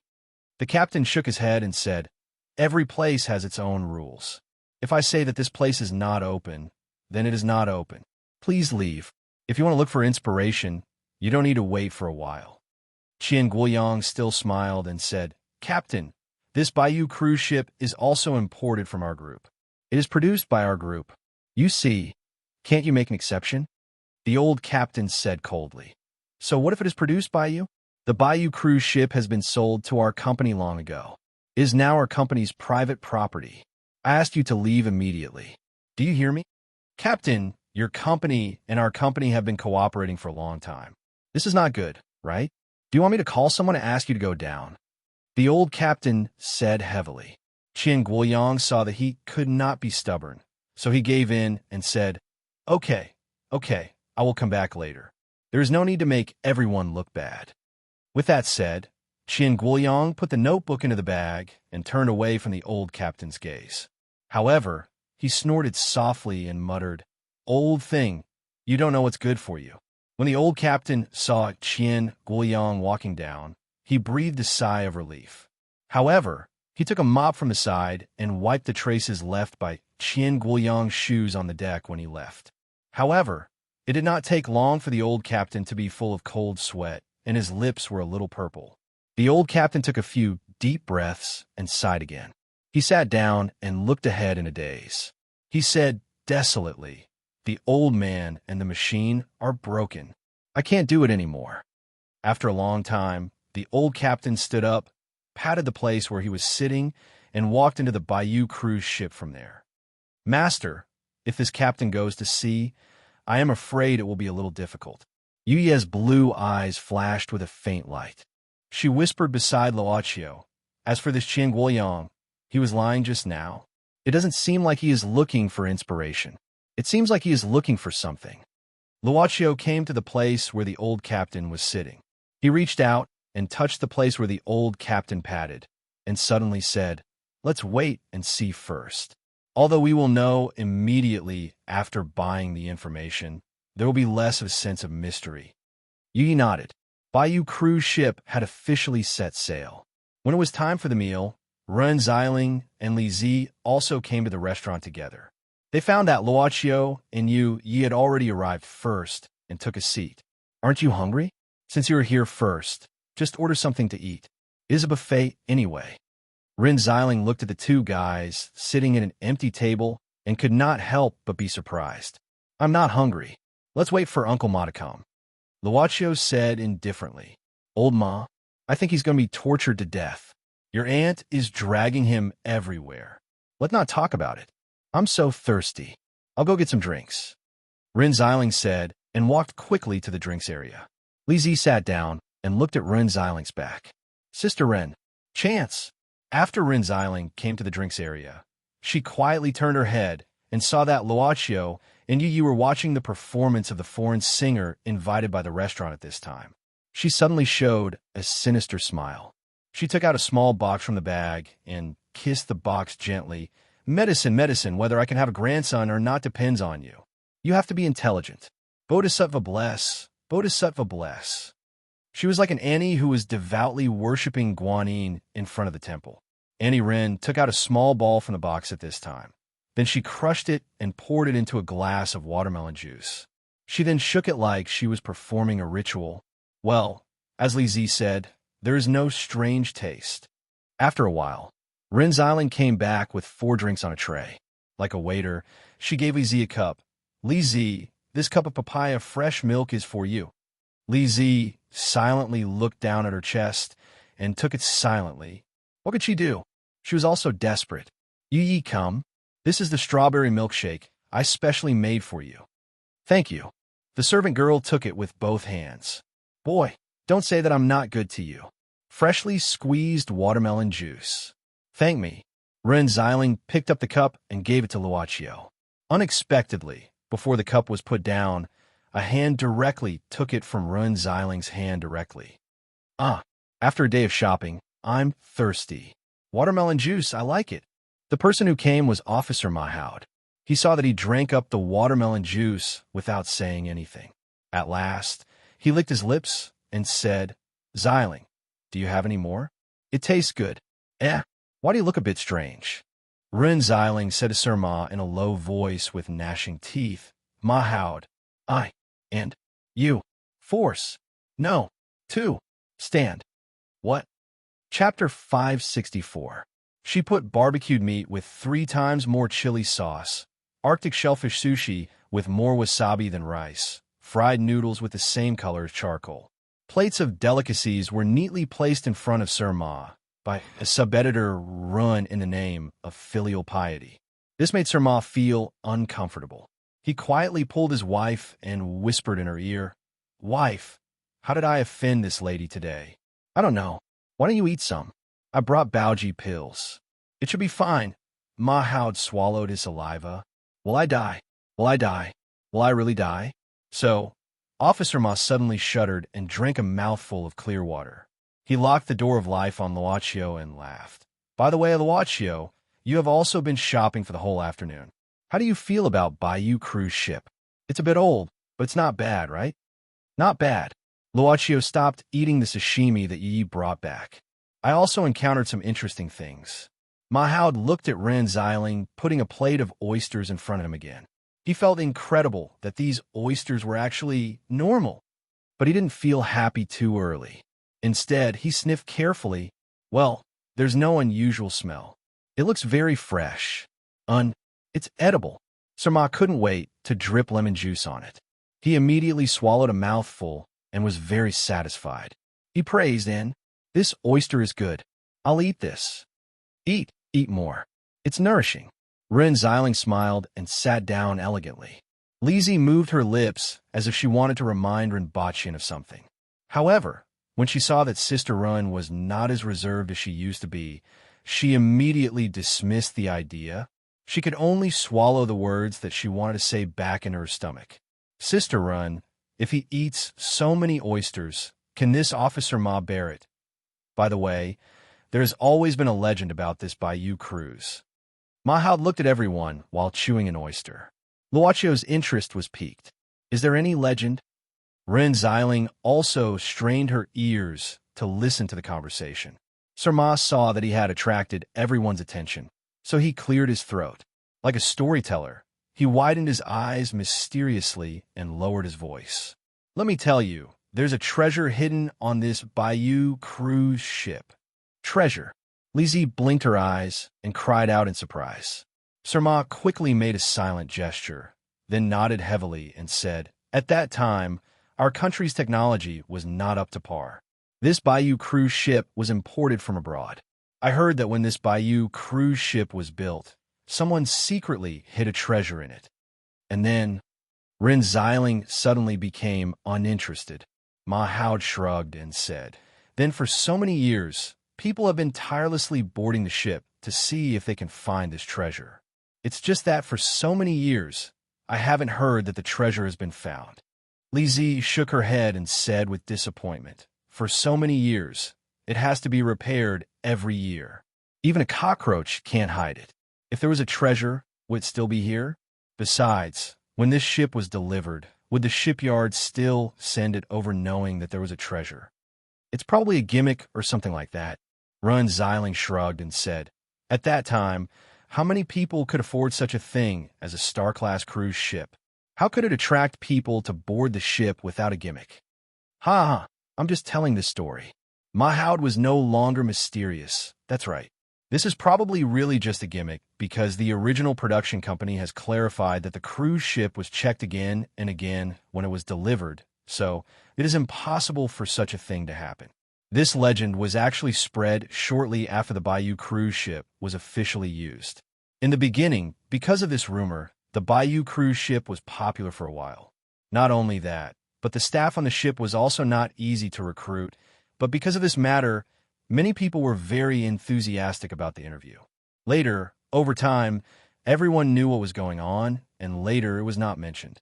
Run Xiling squinted and said, I say, old ma, are you also very eager to find the treasure? I heard that before you took the police exam, you were an unemployed person.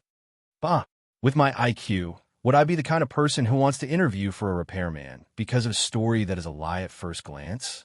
Mahoud said disdainfully. Then, everyone felt Sir Ma's IQ. However, if there is really a treasure, it seems that it is not bad. Li Zi blinked at this moment and said, think about it.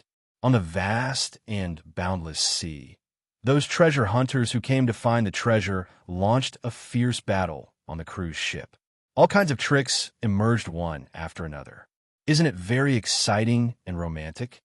What era is it that there are still treasure hunters? Ren Xiling couldn't help but laugh. Do you think this is a novel? Or ancient times? Silly girl. That's true. Li Zi smiled and said nothing more.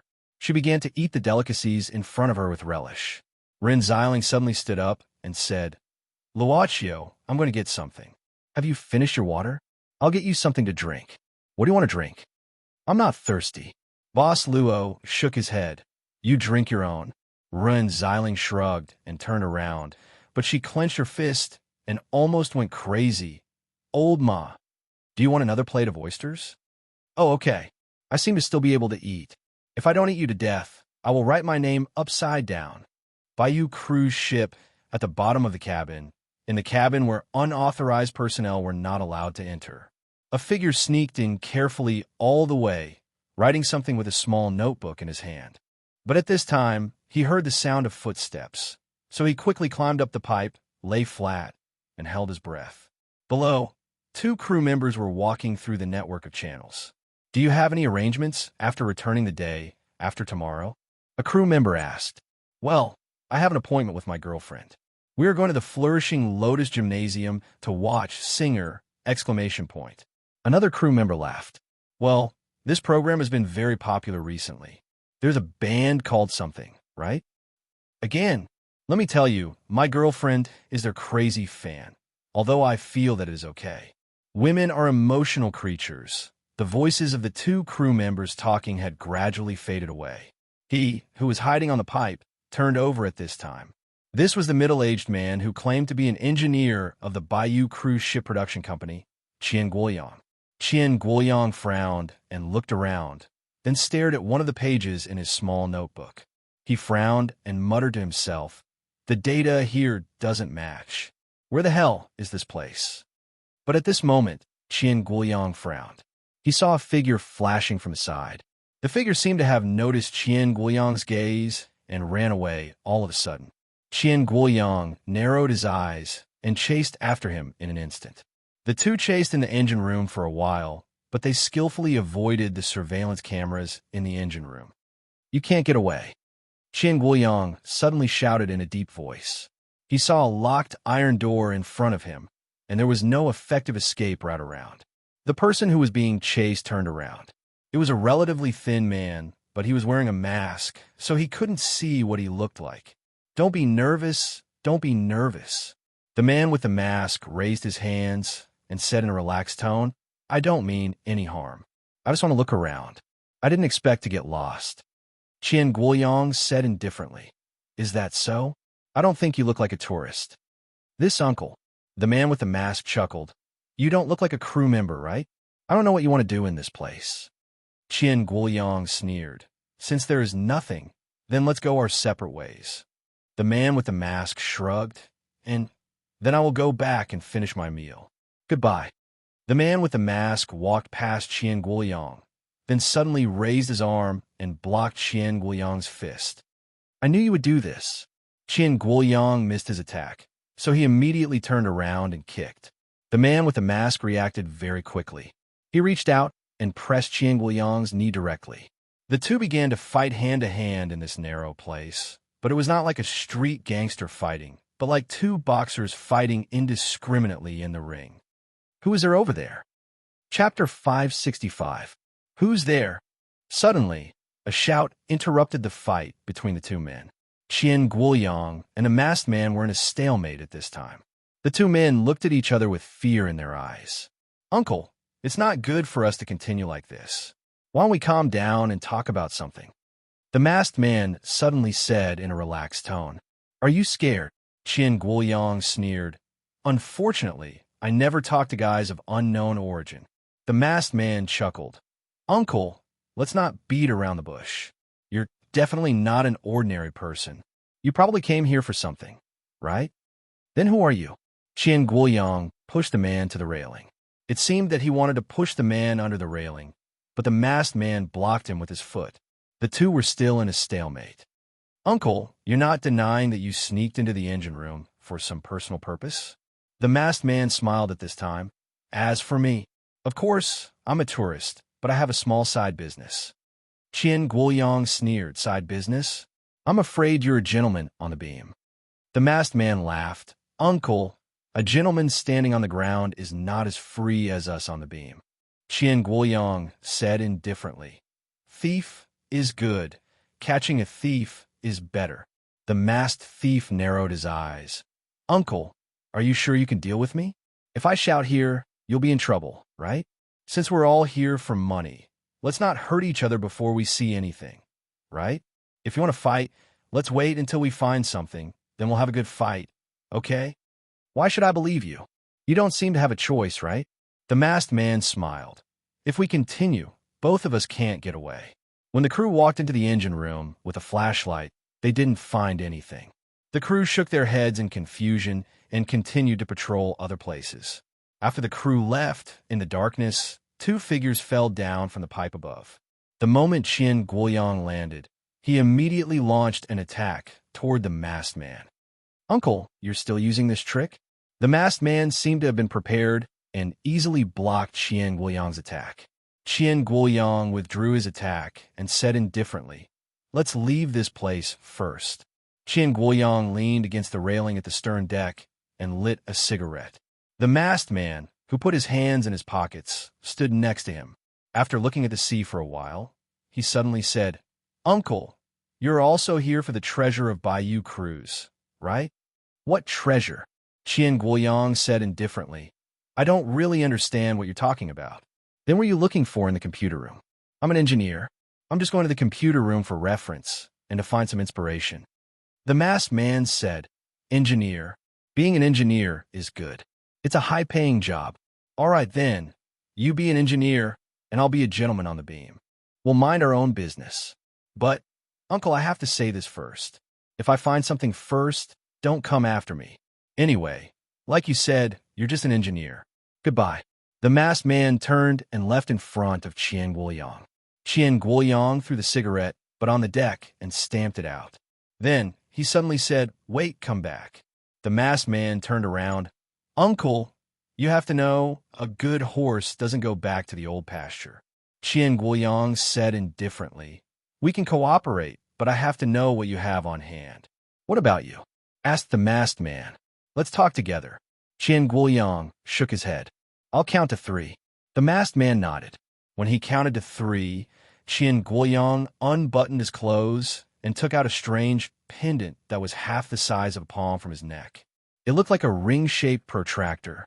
The masked man pulled out a piece of paper folded into a square from his trousers. The masked man said, "This is the original design of Bayou Cruise. My grandfather left it to me. This protractor, if I didn't guess wrong, should be the only tool that can interpret the blueprint in your hand." Qin Guoyang said indifferently. The masked man was surprised. What a coincidence. Could this be the meeting of fate? Sure enough, the legend on Bayou Cruise is true. You're not even sure about the treasure, yet you dare to come up here, casually? The masked man shrugged and said, "Anyway, my grandfather was still thinking about this matter before he died. I didn't believe it first, so the blueprint was kept as a relic. But when I heard that this ship was about to be retired, I thought about coming up to take a look. Anyway, whether there is treasure or not, I at least have some gains." "Are you talking about this?" Qin Guoyang calmly escaped a watch and a few necklaces from the pocket of his suit. The masked man subconsciously touched his bag before he suddenly laughed. Then he untied the mask on his face. A young man about 27 or 28 years old, He introduced himself. Uncle, let me get to know you again. My name is Fei Qian Guiyang. Uncle. Fei walked back at this time and pondered. Why do you have this protractor? I said that I am an engineer.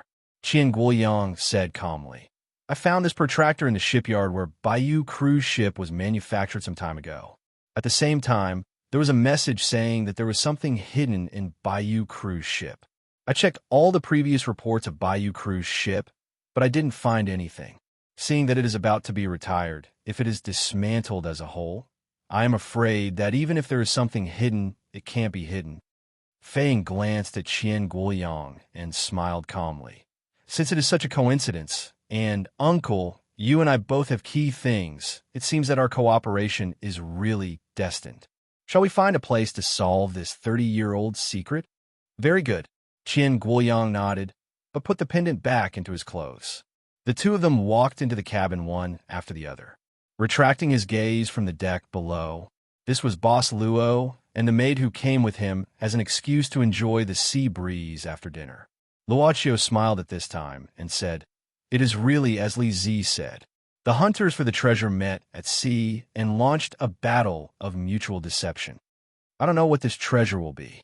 Yi smiled slowly, but Boss Luo's gaze was looking elsewhere. Before seeing Qian Guiyang and Fei, he had been looking somewhere here. Lights, cameras, microphones, and several men and women. In addition, there was the old captain that Luochio had seen and the man in his 30s who had quarreled with the old captain. From the conversations of these people, it turned out that the man in his 30s was the son of the old captain. And these people with the production tools were invited by a certain TV station program team. The purpose of their arrival this time was to do a program about the final voyage of Bayou cruise ship. In addition, this was also the last mission of the old captain. The cruise ship that was about to be retired, and the old captain who had been serving on the ship for 30 years was about to retire. They were probably going to do a touching program. The public always yearned for things with feelings. But the old captain didn't seem to like the camera very much. Even if he sat in front of the camera, he was expressionless. There was even a look of resistance. Instead, the son of the old captain sitting next to him, who was also the deputy captain of Bayou cruise ship, looked at the camera with a smile on his face. I was adopted by my father since I was a child. My father is a very busy person. His life is almost dedicated to this Bayou cruise ship. So, I can say that I grew up on this Bayou cruise ship. Bayou cruise ship can be said to be like my home. At this time, the old captain suddenly stood up, turned around, and left without saying a word. The film crew looked at this scene in surprise. The leader hurriedly ordered the camera to be turned off first. He walked in front of the deputy captain and frowned. Deputy Captain Mu, this is the third time the old captain has done this. Every time, he leaves halfway through.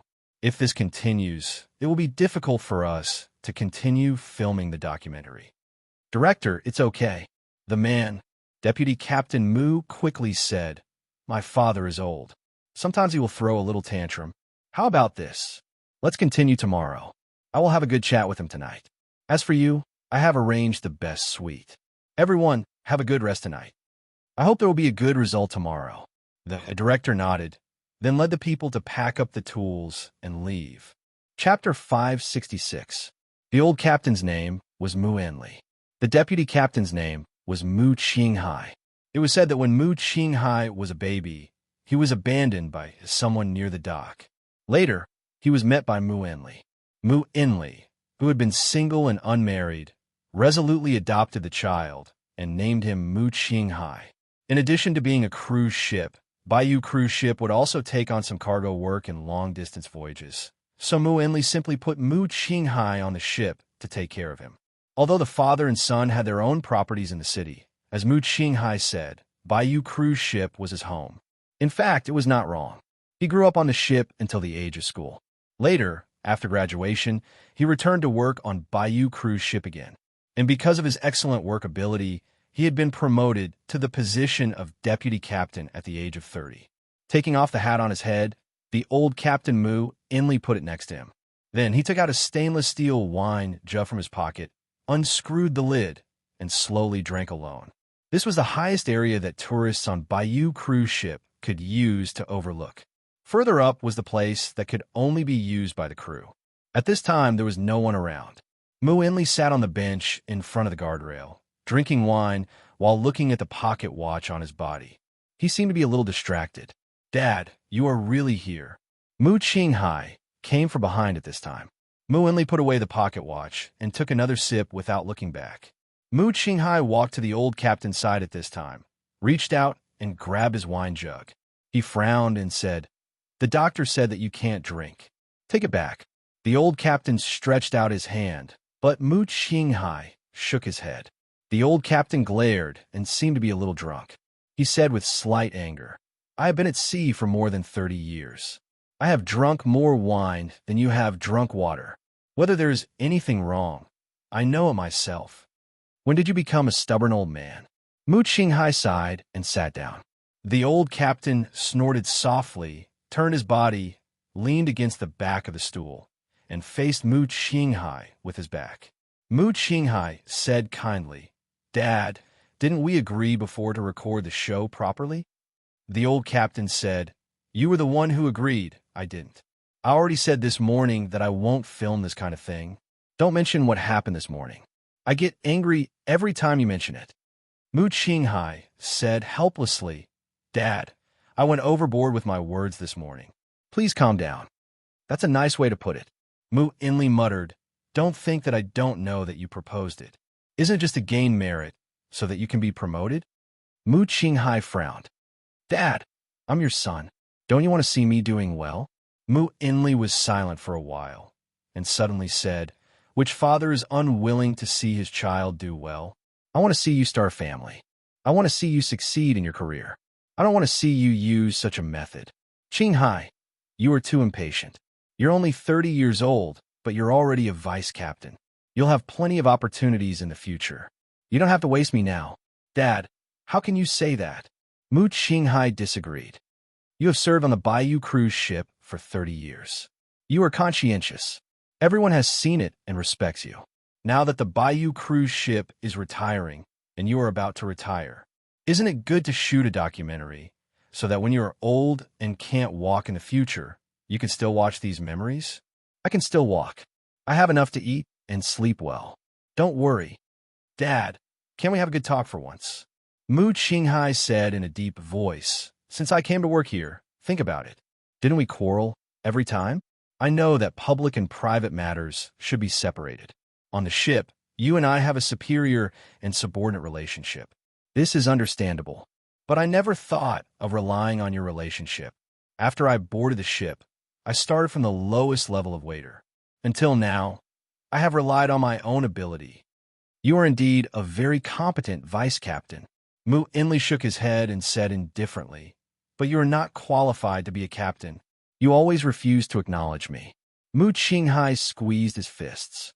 "Since I was a child, you have always refused to acknowledge me. In your eyes, I will never pass just because I am not your biological son. What did you say? Say it again." Mu Inley widened his eyes and glared at him. "I'm sorry, I spoke too harshly again." Mu Qinghai took a deep breath and stood up. "Captain, this shooting is the company's idea. The company asked me to be in charge. I hope you don't make it difficult for me. Since you are also an employee of the company, please abide by the company's orders and do your part well." "Mu Qinghai, how dare you talk to me like this?" The old captain stood up abruptly with a face full of anger. "It's getting late. Captain, you should rest early. I will inform you before tomorrow's shooting." Mu Qinghai turned around and walked away from this place. In the end, he did not look back, but said softly, "Also, remember to take your medicine." Watching Mu Qinghai leave, the old captain gasped for breath. His face suddenly became extremely painful. He clutched his heart hard and finally fell to the ground. The old captain struggled to reach into his pocket, took out a medicine bottle, and quickly swallowed a few pills. But his face was still pale. These drugs that could originally relieve his symptoms did not seem to be very effective this time. The old captain felt that his heart was about to split open. He was in so much pain that he broke out in a cold sweat. He felt that it was getting more and more difficult to breathe. But at this time, the old captain generated a force out of thin air. His trembling hand once again grabbed the pills and wanted to swallow them into his mouth. "Mr. Captain, if you take these pills again, you will die immediately. You should know that medicine is 30% poisonous." Suddenly, there was a light voice. The old captain looked towards the voice with difficulty. His consciousness began to blur. His vision was also blurred. He could only vaguely see two figures, like a man and a woman. I can't fall here. Captain, you should have a habit of taking medicine indiscriminately, right? And you haven't quit drinking. Your heart has reached its limit. You will die if you take this medicine. If you don't take it, you probably won't survive these 2 days. You will probably leave in a coma. It was said that the older one was, the more he knew his destiny. Especially for people who were about to die, their perception was far more accurate than any of the most advanced medical equipment. The old captain slowly stretched out his hand and grabbed the night sky. It seemed that something in the night sky was reaching out to him. He wriggled his lips and begged, At least let me complete this voyage. At least let me accompany it on this last journey. Let me, at least give me a few more days." Mu Inli's hand dropped suddenly, and he closed his eyes. "I understand, customer." Captain. Wake up, Captain." His body was shaken, and the old captain slowly opened his eyes. His vision gradually became clear, and he saw a young crew member. "Captain, you are awake. Thank God. Captain, I am the medical team. I will come over right away." The crew member breathed a sigh of relief at this time. The old captain sat up with the help of the crew member and subconsciously reached out to touch his heart. For many years, he had never felt that it was beating so vigorously, and his breathing was incredibly smooth. "Captain?" I informed the vice captain. He said to come over right away. "I'm fine." Mu Inli shook his head, stood up with his hands on his knees, picked up the captain's hat on the stool, and put it on. "Don't make a fuss." "Captain, but you just—" The crew member still wanted to say something. Mu Inli said, "Do I look like someone who is in trouble?" The crew member was taken aback, but found that the old captain's complexion seemed to be very good. His energetic appearance made him look a few years younger. "Why aren't you going back to your post?" The old captain suddenly shouted. The crew member was taken aback. He subconsciously saluted and stood upright. "Yes, I will go back now." "Wait." Mu Inli walked in front of the crew member, reached out and straightened his hat, and turned the collar area, and said in a deep voice, "Don't embarrass me." The crew member raised his head again and puffed out his chest. He did not dare to breathe. Captain Mu Inli was famous for being strict and old-fashioned. "Young man, do a good job." Chapter 567. At his usual pace, old Captain Mu Inli walked all the way without any abnormality on his face. The crew members he saw on the road also unconsciously became cautious when they saw the old captain as usual. It wasn't until Mu Inli returned to his room and closed the door that there was a trace of tiredness in his eyes. But his body did not feel tired. Instead, there was a feeling of vitality when he was young. It was incredible. Although this matter was extremely weird, Mu Inli had experienced decades of ups and downs, so he could still remain calm at this time. At this time, Mu Inli took a deep breath, walked quickly to the window, and pulled the curtains completely. He walked to the door again and confirmed that the door of the room was locked. Mu Inli walked to his window at this time, squatted down, gritted his teeth, and pushed the bed about 5 centimeters away. Mu Inli stopped, took out his pocket watch, and opened it to take a look. There was a hint of hesitation in his eyes. There was a knock on the door. Dad, are you in the room? Dad, are you okay?" Mu Qinghai's voice. The old captain frowned, put away the pocket watch, and moved the bed back to its original place again. When Mu Qinghai couldn't get an answer for a long time, he slammed the door again, and the door opened at this time. Mu Inli frowned. "Why are you making so much noise? I'm not dead yet." Mu Qinghai suddenly choked. After a while, he said, "I heard that you fainted on the deck." Mu Inli said calmly, "Who said that I fainted? I just fell asleep in the chair because I was sleepy, and then I accidentally fell to the ground. Don't make a fuss." "Dad, why don't you let the doctor take a look at you?" Mu Qinghai insisted.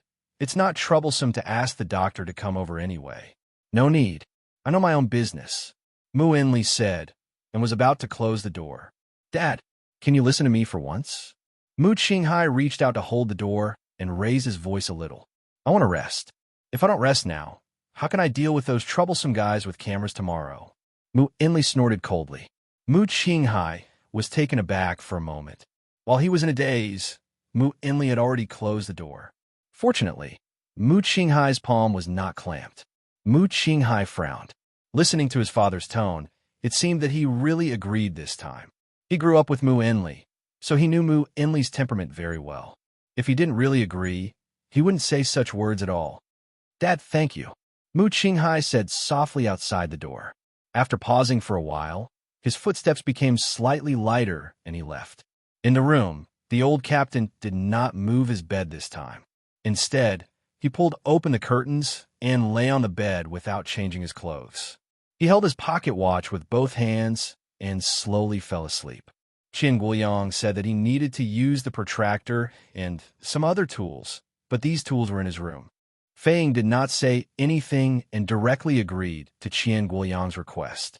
While the tourists outside were having fun in the various entertainment facilities of the cruise ship, the two had already hidden in the room, painstakingly studying the design drawings at hand.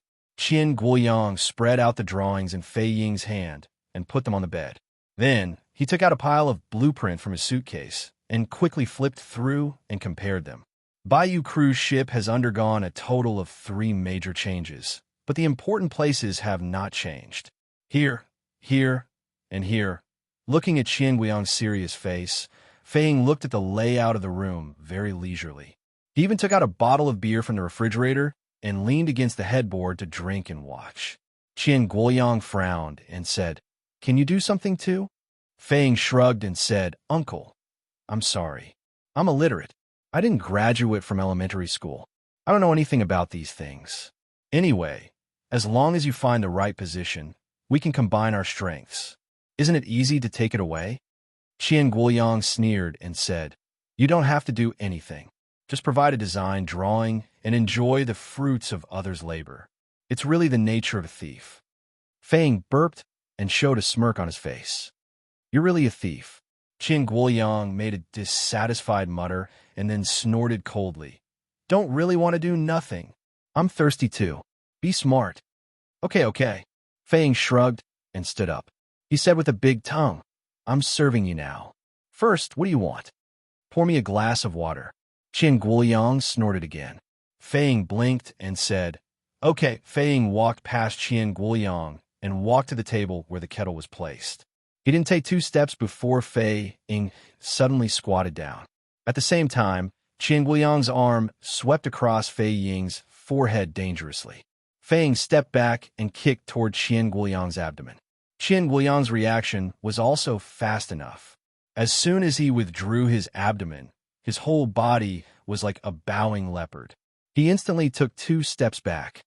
"Uncle, you're still doing this? Aren't you bored?" Fei Ying sneered and stood up. His whole body was on guard.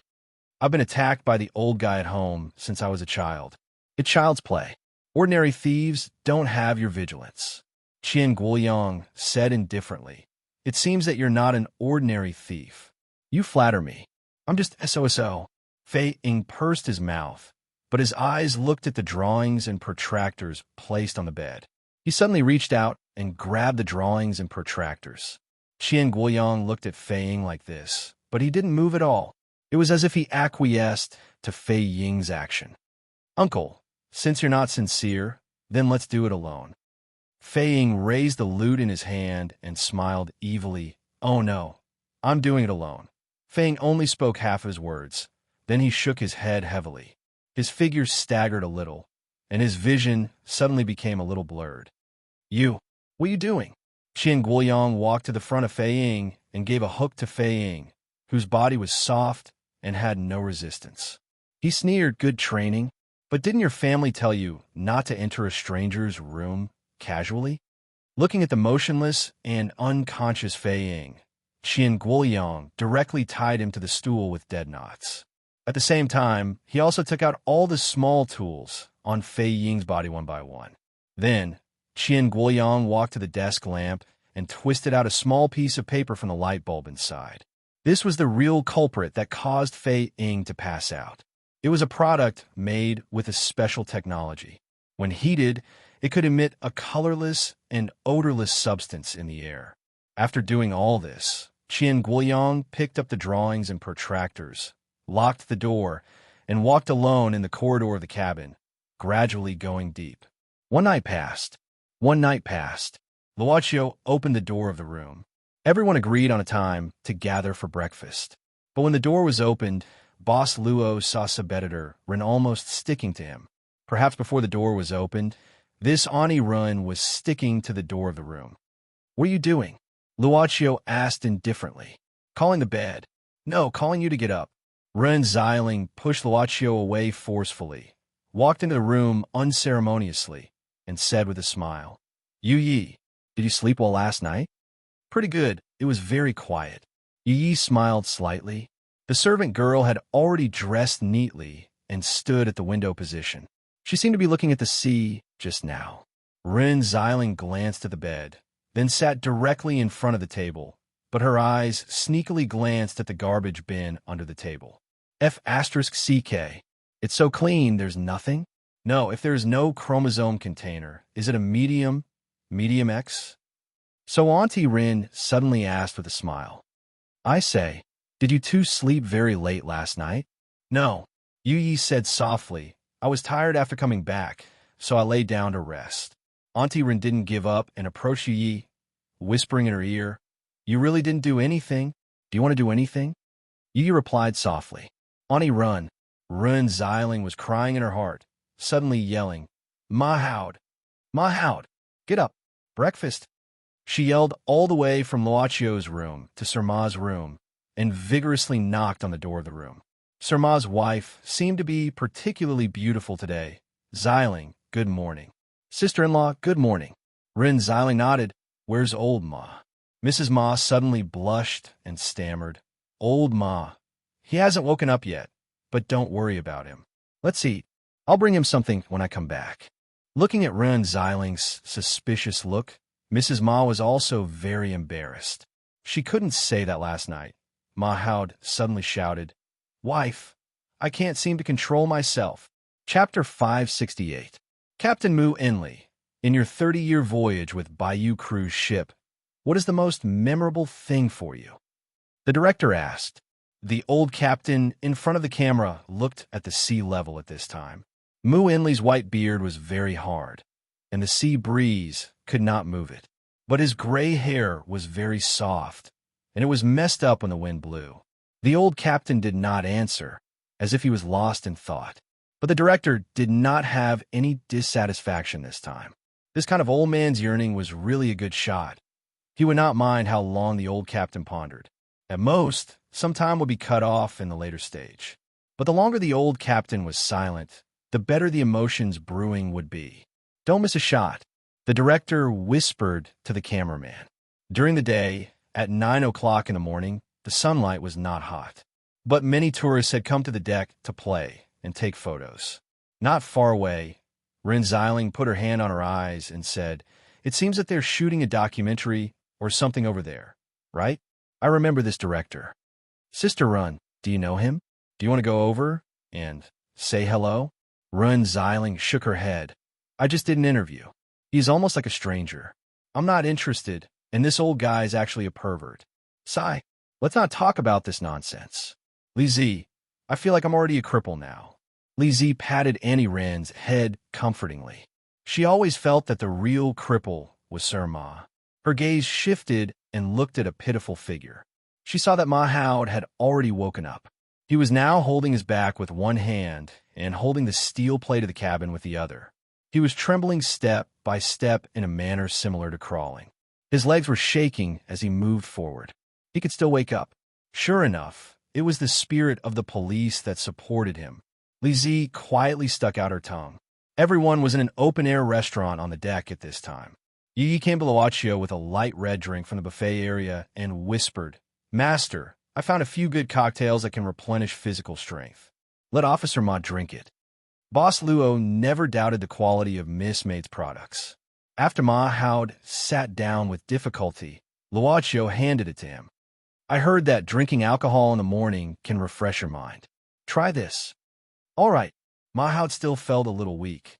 Why was he so fierce last night? At this time, Ren Xiling came over with another plate of oysters. Sir Ma's face suddenly changed. He pretended to vomit and begged, I don't want to eat anymore. I'm really not eating anymore. Io, this roar, old Ma. Look at how beautiful sister-in-law is today. TSK, TSK. Mrs. Ma naturally blushed from being teased. It was also difficult for her. But honey, why are you pinching me? Sir Ma looked at his wife pitifully. Ren Xiling found it amusing and giggled. This day seemed to have started with laughter, probably. A horrified and ear-piercing scream suddenly rang out. Following that, more and more cries of terror rang out. Get out of the way! Get out of the way! What happened? I'm Ma Haud from the city's police station. Get out of the way! Sir Ma squeezed through the crowd and saw that the surrounding tourists had already surrounded the city. In front of him, there was a woman paralyzed on the deck in horror, pointing her trembling finger in front of her. In front of the woman, there was a man in a casual suit lying on the ground. I'm a police officer. What happened? Sir Ma quickly walked to the woman's side and squatted down, taking out his ID. The woman quickly said, police officer. I don't know.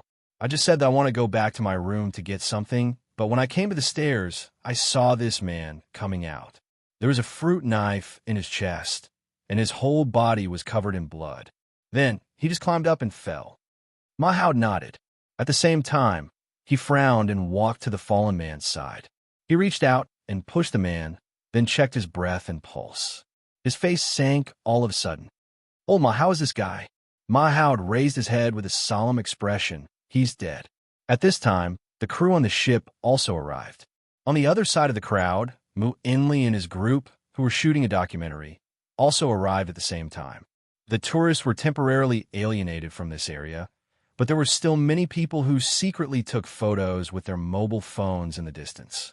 Ma Haud was squatting next to the deceased at this moment. At the same time, there was a man in his 40s wearing a doctor's uniform next to him. This was the doctor on the Bayou cruise ship. The doctor shook his head at this moment and said, he's really dead. This knife, I'm afraid, pierced directly into the chest diaphragm. I suspect that it also pierced through the left atrium. However, this guy seems to have done some first aid measures on himself. He should have pressed the wound to prevent excessive blood loss. His sense of survival is quite good, but unfortunately, it didn't last long.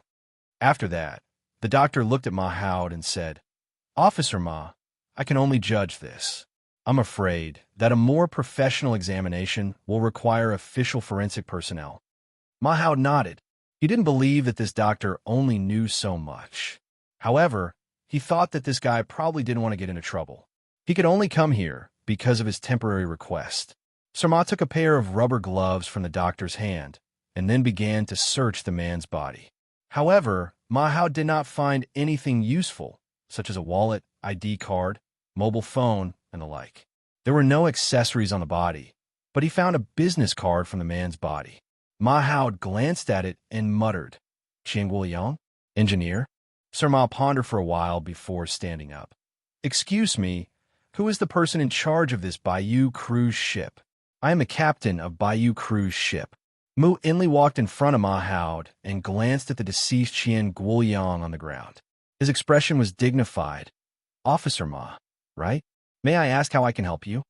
Captain, Ma Haud said sternly, I need you to help check the identity of this person. The name of the deceased is Qian Guoyang. You should be able to find out his identity information from the boarding information, right? In addition, can I check the surveillance video inside the ship? The old captain glanced at Qian Guoyang on the ground again. He didn't say anything and nodded gently. Officer Ma, come with me to the central control room. In addition, please temporarily block this place. Ma Haud continued. Let the guard patrol the area and protect any place where there are bloodstains. Be careful to wear gloves and try not to destroy the scene. Now the return time is too slow. I have called for support, so please ask the captain to prepare the tarmac and wait for the helicopter to land. Qinghai, The old captain turned back and shouted at this time. Mu Qinghai hurriedly walked up. I got it. I will arrange it immediately. Mu Qinghai's face was quite heavy. At this time, he couldn't care about shooting the documentary. There was a murder on the cruise ship. The impact of this incident on the company was not ordinary. If it was not handled well, they would be held accountable by the outside world. Mu Qinghai quickly took a crew member and left the scene. He carefully walked down the stairs at the deceased Qian Guoyang, climbed up. Mu Enli said at this time, Officer, please come with me. Ma Hao nodded and said nothing. He quickly followed Mu Enli's footsteps. However, after taking a few steps, Ma Hao turned around and frowned. What are you doing? Go into the central control room. Ren Xiling said matter-of-factly. Why are you going to the central control room? Sir Ma continued to frown. Ren Xiling blinked and said, to watch the surveillance video. Get lost. I'm investigating a case.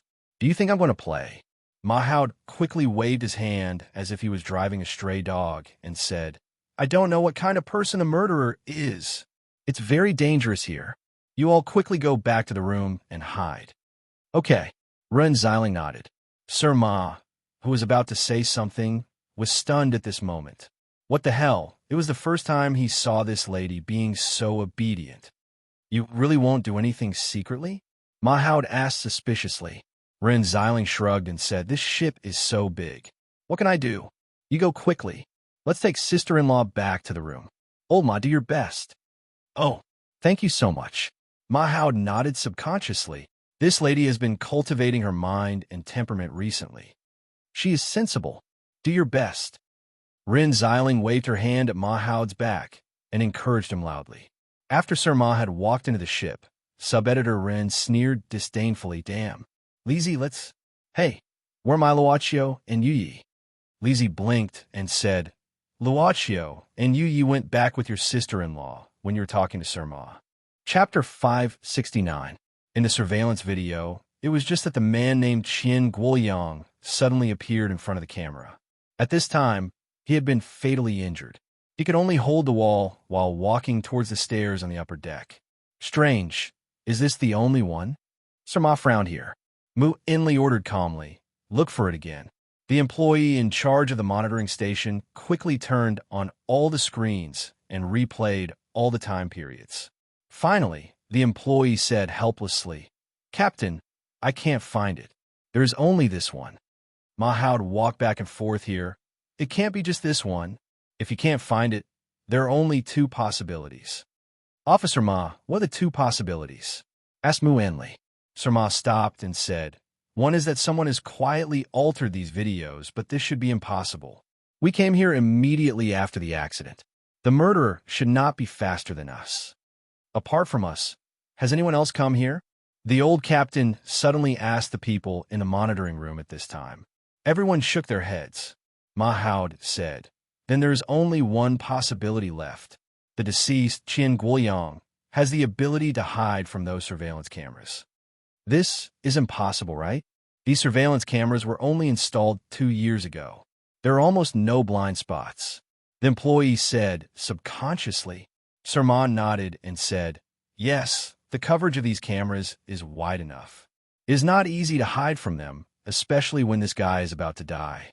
He is not in the mood to hide from these cameras. Instead, he should have let himself be discovered. Look at him walking towards the deck. It's obvious that he wants to survive. That's strange. Could it be that this guy is a ghost? The employee said subconsciously, believe in science. Ma Hao said heavily, prosperity, democracy. I will give you the 16 words of mantra. Even so, how did the deceased suddenly appear in the corridor? Officer Ma couldn't help but watch this video over and over again. Captain, I found a login information of this Qian Guoyang and the room he stayed in. A crew member hurried in at this time. Give me the information. Ma Hao reached out and took it. Then he said without hesitation, now, show me this person's room. After everyone left the central control room, Ma Hao made a call on the way. Lin Feng, is the helicopter not ready yet? Check something for me first. Remember, the deceased, Qian Guoyang, was an engineer. His ID number was... Got it, Sir Ma. I'll check it right away. As they walked down the stairs leading to the deck, they could see the clear and shocking bloody handprints on the wall. Run Xiling looked all the way without fear, thinking about something as she walked. Lizzie followed behind her, eating a lollipop. By the way, Lizzie, you can still eat snacks. Aren't you afraid? Ren Xiling turned around curiously. Because Sister Ren is here, there's nothing to be afraid of. Lizzie blinked and said, and eating sweets can stabilize one's mood. Oh, I don't wear flattery. Ren Xiling shrugged. But why did this guy want to go to the deck? Maybe he wanted to find someone to help him? Lizzie thought. Ren Xiling shook her head. If it were you, if you were seriously injured, would you climb the stairs painstakingly?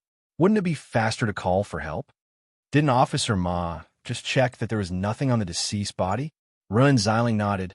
That's the problem. You said that the murderer wanted to kill him, so it's reasonable to take away his belongings. The problem is, why didn't the murderer wait until he was completely dead? Escaped or something like that? You even took away his belongings and stabbed him in the chest. How could you let him escape? How many people did he have? Lizzie stuck out her tongue.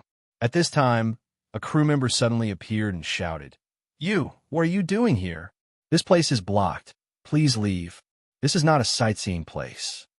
Sub-editor Rin glared at him, turned around, and said with arms akimbo, Don't you know who I am? The crew member shook his head honestly. Who the hell knows who you are? Although you are in good health, Sub-editor Rin suddenly switched to her shrewish mode, pointing at the crew member and saying, Idiot! Didn't you see that I was with Officer Ma just now? Now Sir Ma went to the central control room to investigate.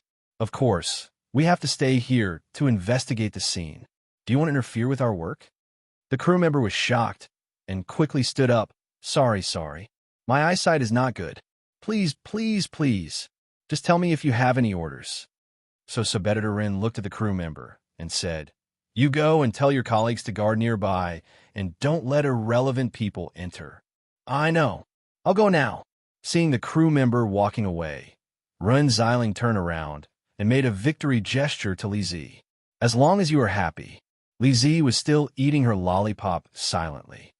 It's strange. The handprint disappeared here. Ren Xiling and Lizzie came to the corner of the corridor, looking at the handprint that appeared out of thin air. There were some bloodstains on the ground, but other than that, they found nothing else. Lizzie knocked on the surrounding walls and tried to push the surrounding rooms. She shook her head. The walls are solid. As for the door lock, there is no bloodstain on the door handle. Is it? Lizzie subconsciously looked up. Ren Xiling also looked at the corridor ceiling above the bloodstain at the same time, saying directly, Lizzie, squat down. Why? How can I climb up if I don't step on you? Sister Ren, how heavy are you? I told you to squat. Ren Xiling patted Lizzie's head hard. This is the room. The crew member led everyone to the door of the deceased Xian Guiyang's room. Ma Hao said directly, Do you have a backup key? Open the door.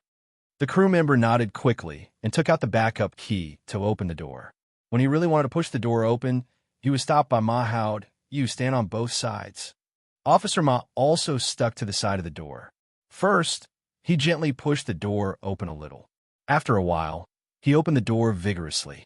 Someone is here. They saw a man of 27 or 28 years old, who was tied to a chair in the room. His head was lowered, and he seemed to be in a coma. Ma Hao glanced at the room and ordered, Wake this guy up and find out if there is anything special in the room, such as clues. So one of the crew members volunteered to approach the tied-up man and shake him. Wake up. Sir, wake up. Wake up.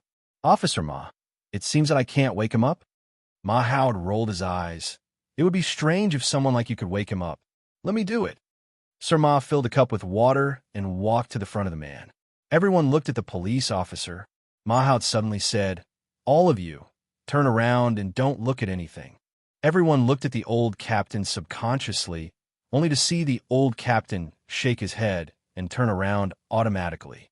Everyone could only follow. Sir Ma held a mouthful of cold water at this time. Then he stretched out his fist and knocked on the man's head. Then he forcefully shot out the water in his mouth. He shot the man's face. The unconscious man's eyelids twitched a few times, and he slowly opened his eyes. Fang opened his eyes, first showing a puzzled look, Then he suddenly frowned. Who are these people? And why do I feel like my stomach has been trampled by a hippopotamus? And why is my face wet? So uncomfortable. Who are you people?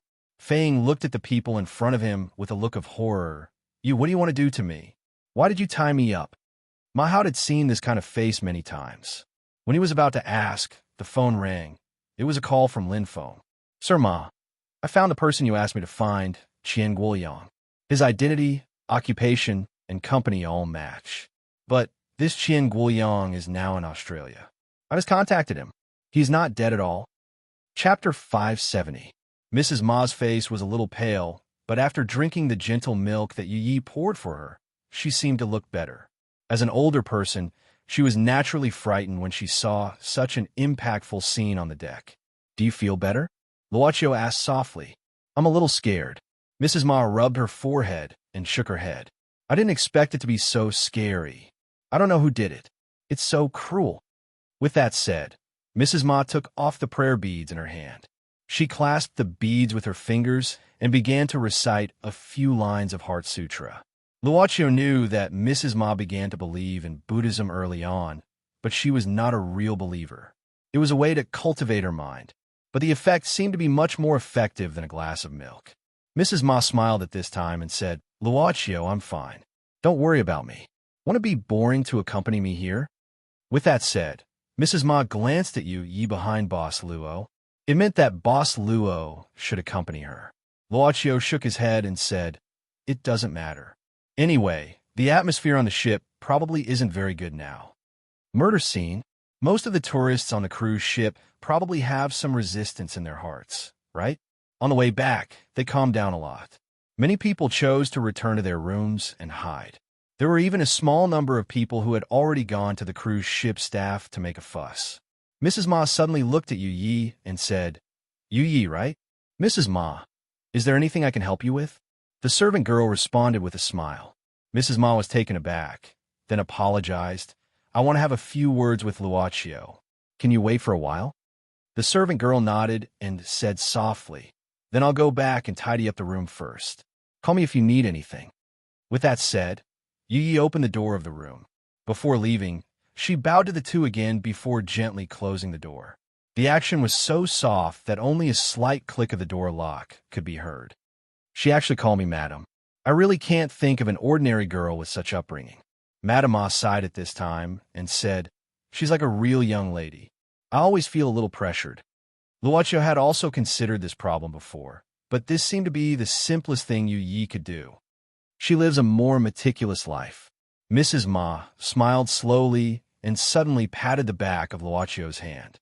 She blinked and said, Luochio, tell me honestly, this girl is actually not your girlfriend. Boss Luo opened his mouth slightly. Madame Ma said softly, Auntie's face has some wrinkles in recent years, but she was young once. People who love each other don't look at each other like that. Old Ma was an uncouth man and could not see anything. Xiling, this girl, is taking things for granted. Her imagination is too rich. But she's also worried about you, so she's a little bewildered. Luochio smiled slightly. Age gave this Annie enough wisdom. Madame Ma in front of him had a jade-like luster, pure and soft. Madame Ma touched Boss Luo's face at this time and said kindly, You child, you haven't shown yourself much since you were a child, but Annie has watched you grow up since you were a child. There are some things that you can't fool Annie.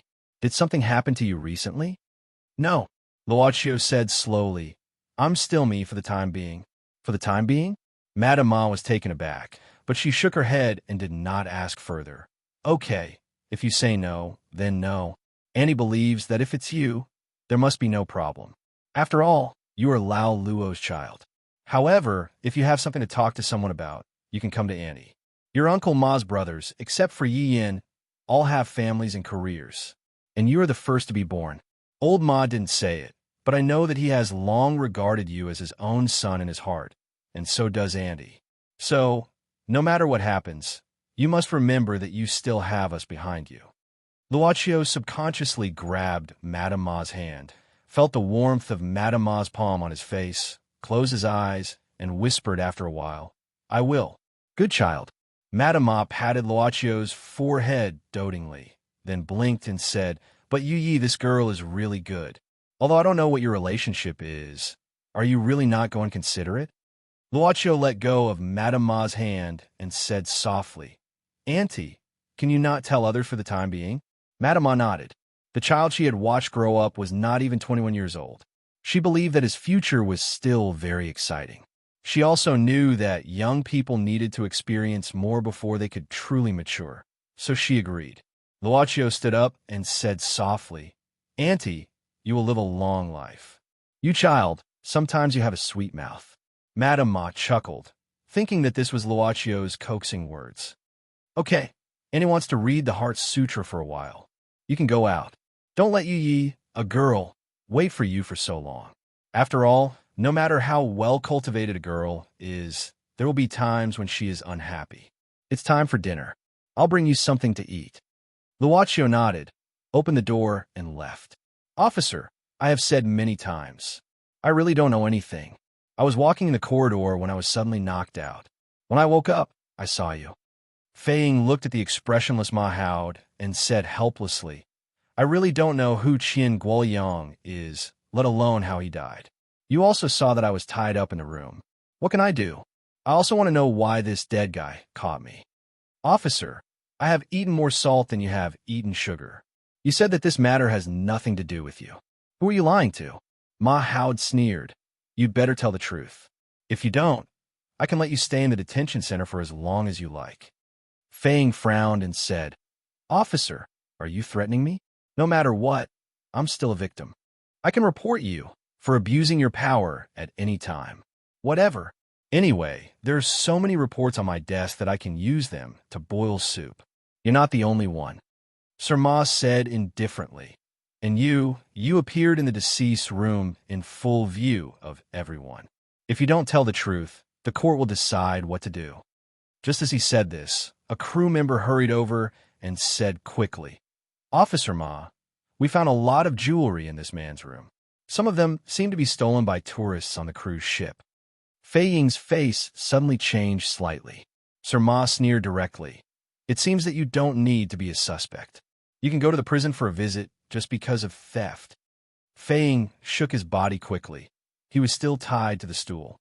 The police officer had no intention of letting him go at all. The chair kept hitting, and Fei Ying shouted at this time, "I'm innocent. Someone must have framed me. Officer, you have to believe me. I'm really innocent." Another crew member came in at this time and said quickly, "Officer Ma, we found the video. Last night, at about 8:15, this man and Qian Guoyang entered the room together. About 10 minutes later, Qian Guoyang went out, and then he never came out." Sir Ma sneered directly and grabbed Fei Ying's collar. "How about it? You still say that you have nothing to do with this Qian Guoyang? You'd better tell the truth, or I'll directly identify you as a murder suspect." Fei Ying opened his mouth and frowned. "That guy, is he really dead?" Ma Haod sneered. "It seems that you won't give up until all hope is gone. You, carry this guy, I'll let him see the body. Li Zi, do you use your strength? I can't go up." In the corridor, Ren Xiling, who had climbed half of her body to the ceiling, was struggling to continue to climb up, but it seemed to be a little difficult. Li Zi looked at the place where Ren Xiling was stuck and sighed, "Sister Ren, do you think about losing weight? F***CK? Don't talk nonsense. Push me harder. Harder soon. Soon." Because the upper body had already sunk into the ceiling, the sound that came down seemed to be a little bit, and so on. So Li Zi took a breath quietly. "Then I'm coming. Come on. Harder. I can stand it. It hurts." Finally, under the hard of Li Zi, sub-editor Run ascended to the sky as she wished. Oh no, she successfully climbed up to the ceiling. Li Zi clapped her hands at this time. When she was about to eat something to celebrate, she suddenly looked at the end of the corridor and saw that there was a figure looking at this side. A woman, wearing sunglasses and a headscarf, holding a satchel, looked like a tourist. But when she met Li Zi's eyes, the woman immediately left. "Well?" Li Zi blinked doubtfully. "What are you looking at? Come up quickly. Rin Xiling poked her head out at this time and stretched out her hand. Hurry up, I'll pull you up. It's quite spacious up here. Chapter 571. Qian Guiyang's body was still placed in the original place for the time being, but it had been temporarily covered with a white tablecloth. Yi squatted down and lifted the white cloth slightly. Miss Maid naturally couldn't let her master do this kind of work. Miss Maid's blue eyes were shining. The empress who made her not only made these eyes look particularly beautiful, but also gave these gem-like pupils some special abilities. For example, X-ray vision. The two crew members who were guarding here stood straight at this time, looking straight ahead as if they were turning a blind eye to all this. After a while, Yi covered the white cloth again and stood up. She looked at Luochio and said, Master, Qian Guiyang's fatal wound is indeed the knife in his chest, but there are no fingerprints. I think the murderer is more careful. Luochio had already ignored the physique of something happening wherever he went. Since he had encountered it, he might as well use it as a way to pass the time. Anyway, for the boss, paying attention to this murder case was much more interesting than having a vacation on this Bayou cruise ship. Since it was a way to pass the time, the boss did not intend to buy information directly for the time being. It was purely a small game to play with Yi. Other than that, Luochio nodded and asked, Anyway, when Sir Ma's support arrived, the accompanying forensic evidence will be able to find specific things after being examined. So, in Luochio's view, Yi, who had the same ability but was faster, was not considered breaking the rules. It was just a matter of time. Also, he was poisoned.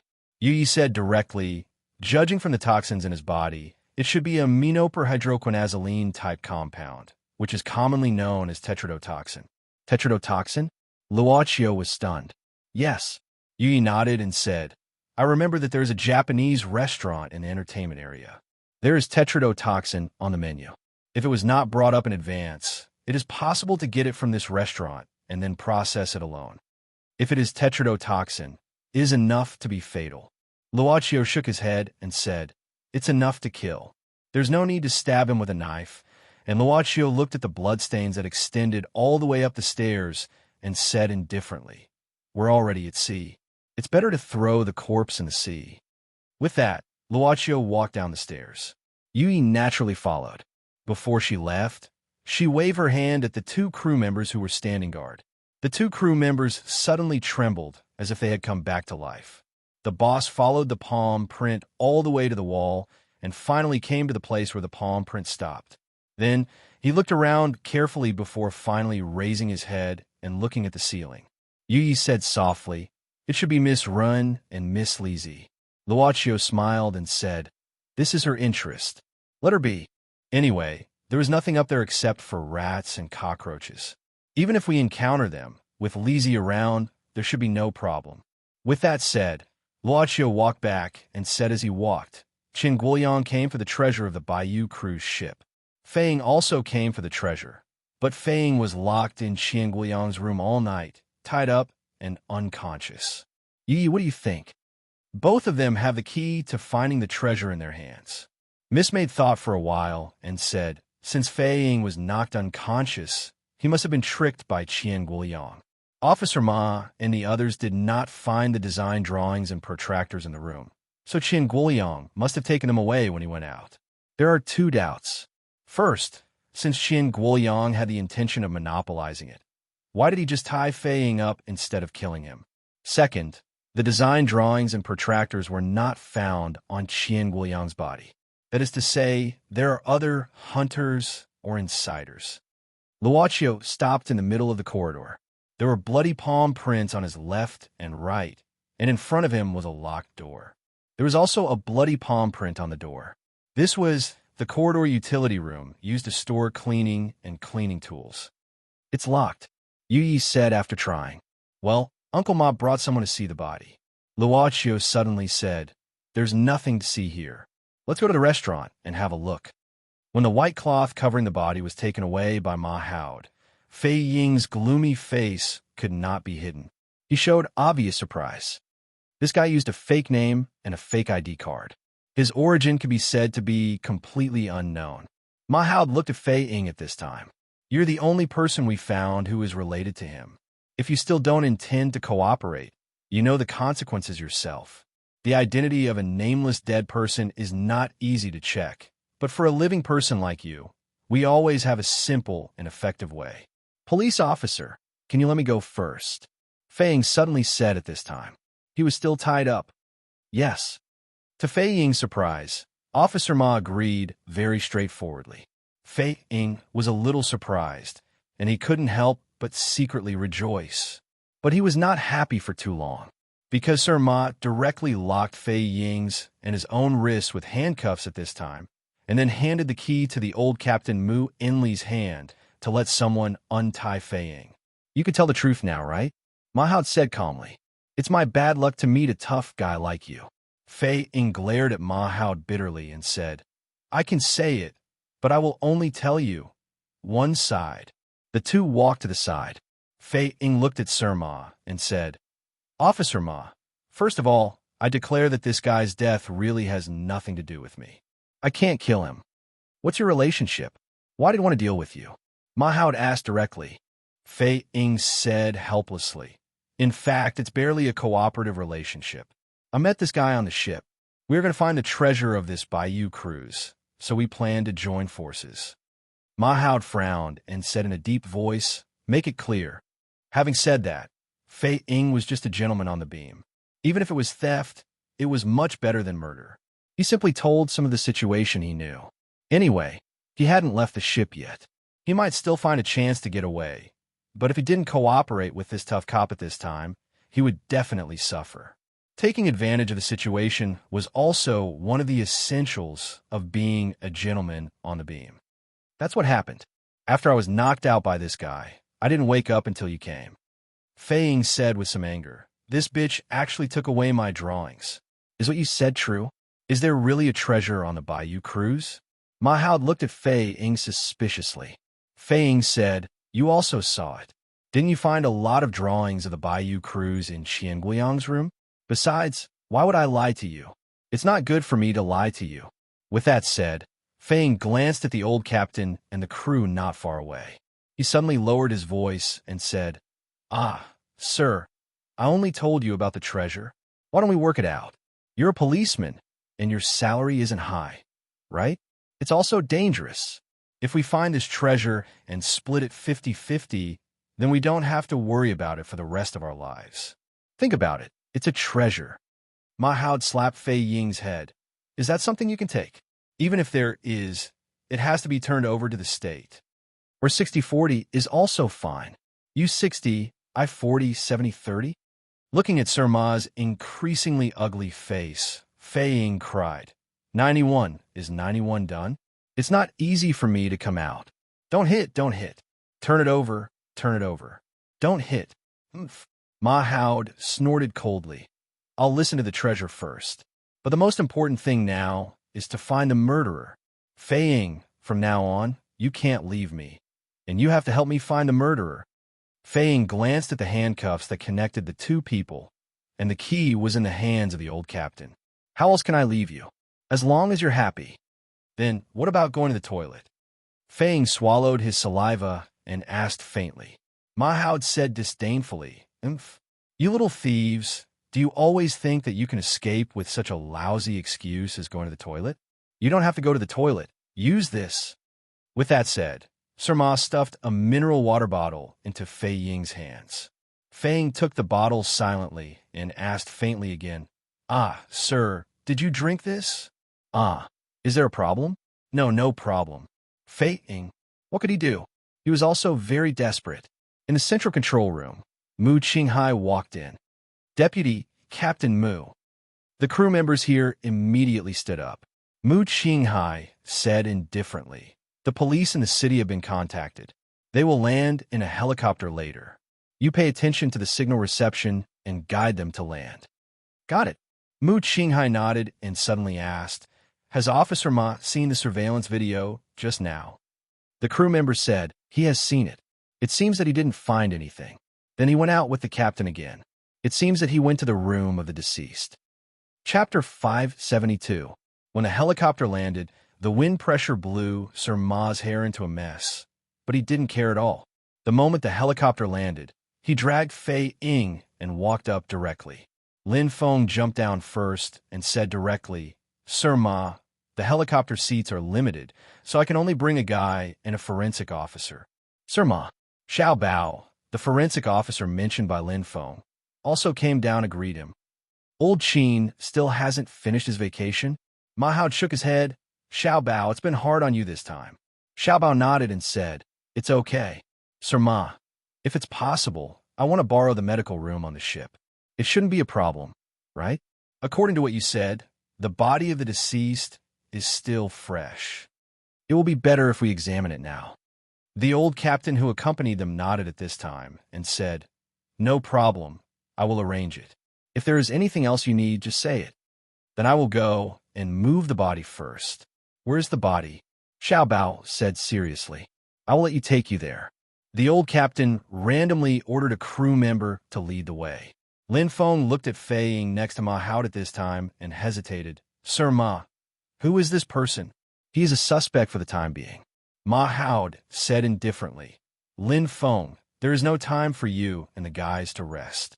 The murderer must be caught before the Bayou cruise returns to land. We can't ask all the tourists on the ship to stay on board. But if the real murderer can't be caught before the return landing, it will be even more troublesome. The murderer will leave with the tourists." "I understand." Lin Feng's face also became dignified. "Let's return to the helicopter and call a few more guys over." Ma Hao nodded and said, "Let's go to the scene and take a closer look while Xiao Bao is examining." Ren Xiling took out her mobile phone. The glimmer on the ceiling passage could no longer support her observation. "Sister Run, is it really useful for us to search here?" Lizzie followed behind Ren Xiling, watching Ren Xiling's hips swaying in front of her. Speaking of which, she seemed to have never seen Ren Xiling wearing a skirt. Most of the time, he wore plain clothes with a white shirt and almost no makeup. Although he was a little far from being slovenly, it seemed that he didn't like to dress up. Regardless of whether it's useful or not, let's do it first. How do you know that the road ahead is not what you need? Ren Xiling said as she crawled ahead. Speaking of which, Lizzie, can you not touch me? Are you LES? Huh? I don't have any. No? Ren Xiling was stunned for a moment. She felt a tingling sensation rising from her stomach and then directly to her chest. Ren Xiling gasped and said, Lizzie, something is crawling on my body. Don't. F***, don't mess around. The little thing began to drill into the gap between the shirt and the underwear and began to swim around the bulging twin peaks. How could Queen Ren of the magazine tolerate this? She stretched out her hand to catch the bulging thing. It must be a mouse. In such a place, of course, only a mouse could be thought of. F***, you still want to go? Where are you going? Sister Ren, don't kick me. Can you relax? This mouse may run away by itself. Lizzie, who was a monster, reminded her at this time. In fact, as long as she released a little bit of monster aura, she could scare away this little mouse. Huh? You want to run away after taking advantage of me? No way. If I can't kill you, I'll write my name upside down. Ren Xiling obviously didn't intend to let it go, and the range of her movements became more and more exaggerated. Sister Ren, you kicked me again. This time it's my face. Lizzie cried sadly. Lizzie, come on me. No, come on. Ren Xiling said loudly at this time. This little guy is too cunning. I'll trap it. You take it out for me. Come on. Yes. Climb on me. Let's clamp this damn mouse to death together. Okay. Lizzie tried to climb onto Ren Xiling's body in the narrow space. After a while, their legs were entangled together. But this posture made the space even narrower. How can you catch the bird like this? But Ren Xiling said at this time, Hands. Put your hands into my clothes. I've sealed the neckline, it can't get out. Then I'll put my hands in. Lizzie said softly. Then she slipped her right hand under Ren Xiling's clothes and slipped it into her clothes. It was like congealed fat. It had a very delicate feeling unexpectedly. How to say it? Lizzie found that Ren Xiling's body had a very good spirituality. But she knows that Ren Xiling is indeed just an ordinary person. But there seems to be a very spiritual treasure around her, which has been nourishing her body. This is probably why she is so confident even without makeup. She often eats instant noodles, stays up late, smokes, and depraves herself, but still maintains the enviable quality of her body. How long are you going to touch it? I'll let you catch the mouse. You pervert. Unconsciously, I'm a little bit. Huh. Lizzie smiled awkwardly. I clamped it. Catch it quickly. Rin Xiling suddenly said at this time. Clamped. Lizzie was stunned and subconsciously looked at Rin Xiling's towering breasts. She moved her lips and didn't know where to start to complain. Rin Xiling pressed her breast hard at this time, and the towering and plump saintess breasts were squeezed at this time. But in the ravine of the breasts, there was a small bulge at this time. The so-called clamping turned out to be this kind of clamping. Hurry up. This damn thing seems to be biting my button, Rin Xiling urged at this time. I'm wearing a front button today. She always felt a little pressure. Lizzie sighed and reached out to touch the bulge in her breasts. The mouse. However, the rat was still struggling. It was struggling up and down in the ravine between the two peaks. Hurry up. I'm uncomfortable. The ceiling passageway was already very hot and stuffy. The heat coming from nowhere made Rin Xiling sweat even more. Her body became sticky, especially under her neck, which had long been dripping with fragrant sweat. But this abominable little thing was still struggling up and down. I've got it. Lizzie finally touched the mouse's tail and then slowly pulled it out of the ravine of the breasts. It's really a little mouse. Lizzie held the mouse's tail and lifted it up. Unexpectedly, Rin Xiling grabbed her with one hand at this time. She didn't show any fear that a woman should have. Lizzie was not surprised. Last time when there was a rat disaster in the city, Sister Rin killed all the rats with a baseball bat.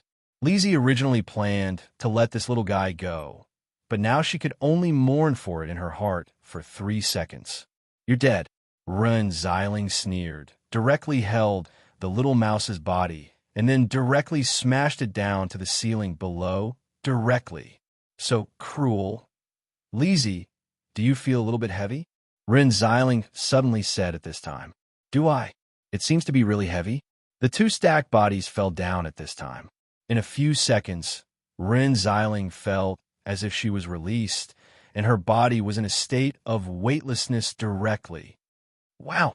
The two of them fell into a space surrounded by dense water mist. Rin Xiling got up, but found that she was not very painful. She found that when she fell, she was on top of Lizzie. Lizzie, are you all right? I'm fine. I'm not afraid of pain. Lizzie smiled, and then said embarrassedly, Sister Rin, is it better for us to leave this place quickly? Rin Xiling looked up subconsciously. This place surrounded by mist was obviously a bathhouse, and it was a men's bathhouse. A man who was taking a shower here looked at the two women who fell from the ceiling in amazement. The bath towel wrapped around his body suddenly fell to the ground, but he still looked at Rin Xiling and Lizzie. Hump so small, Rin Xiling sneered. The man panicked and covered his private parts with his hands, opening his mouth. But the two women stood up and left directly as if nothing had happened. Wow, so cool. Sure enough, beer is the best. Outside the bathhouse, Rin Xiling bought a bottle of beer from the vending machine and gulped it down. Lizzie said that she was not good at drinking, so she drank milk. The result is that we didn't find anything. Lizzie leaned against the wall and said helplessly. Rin Xiling patted Lizzie's shoulder and said, Haha, this is life. Let's go.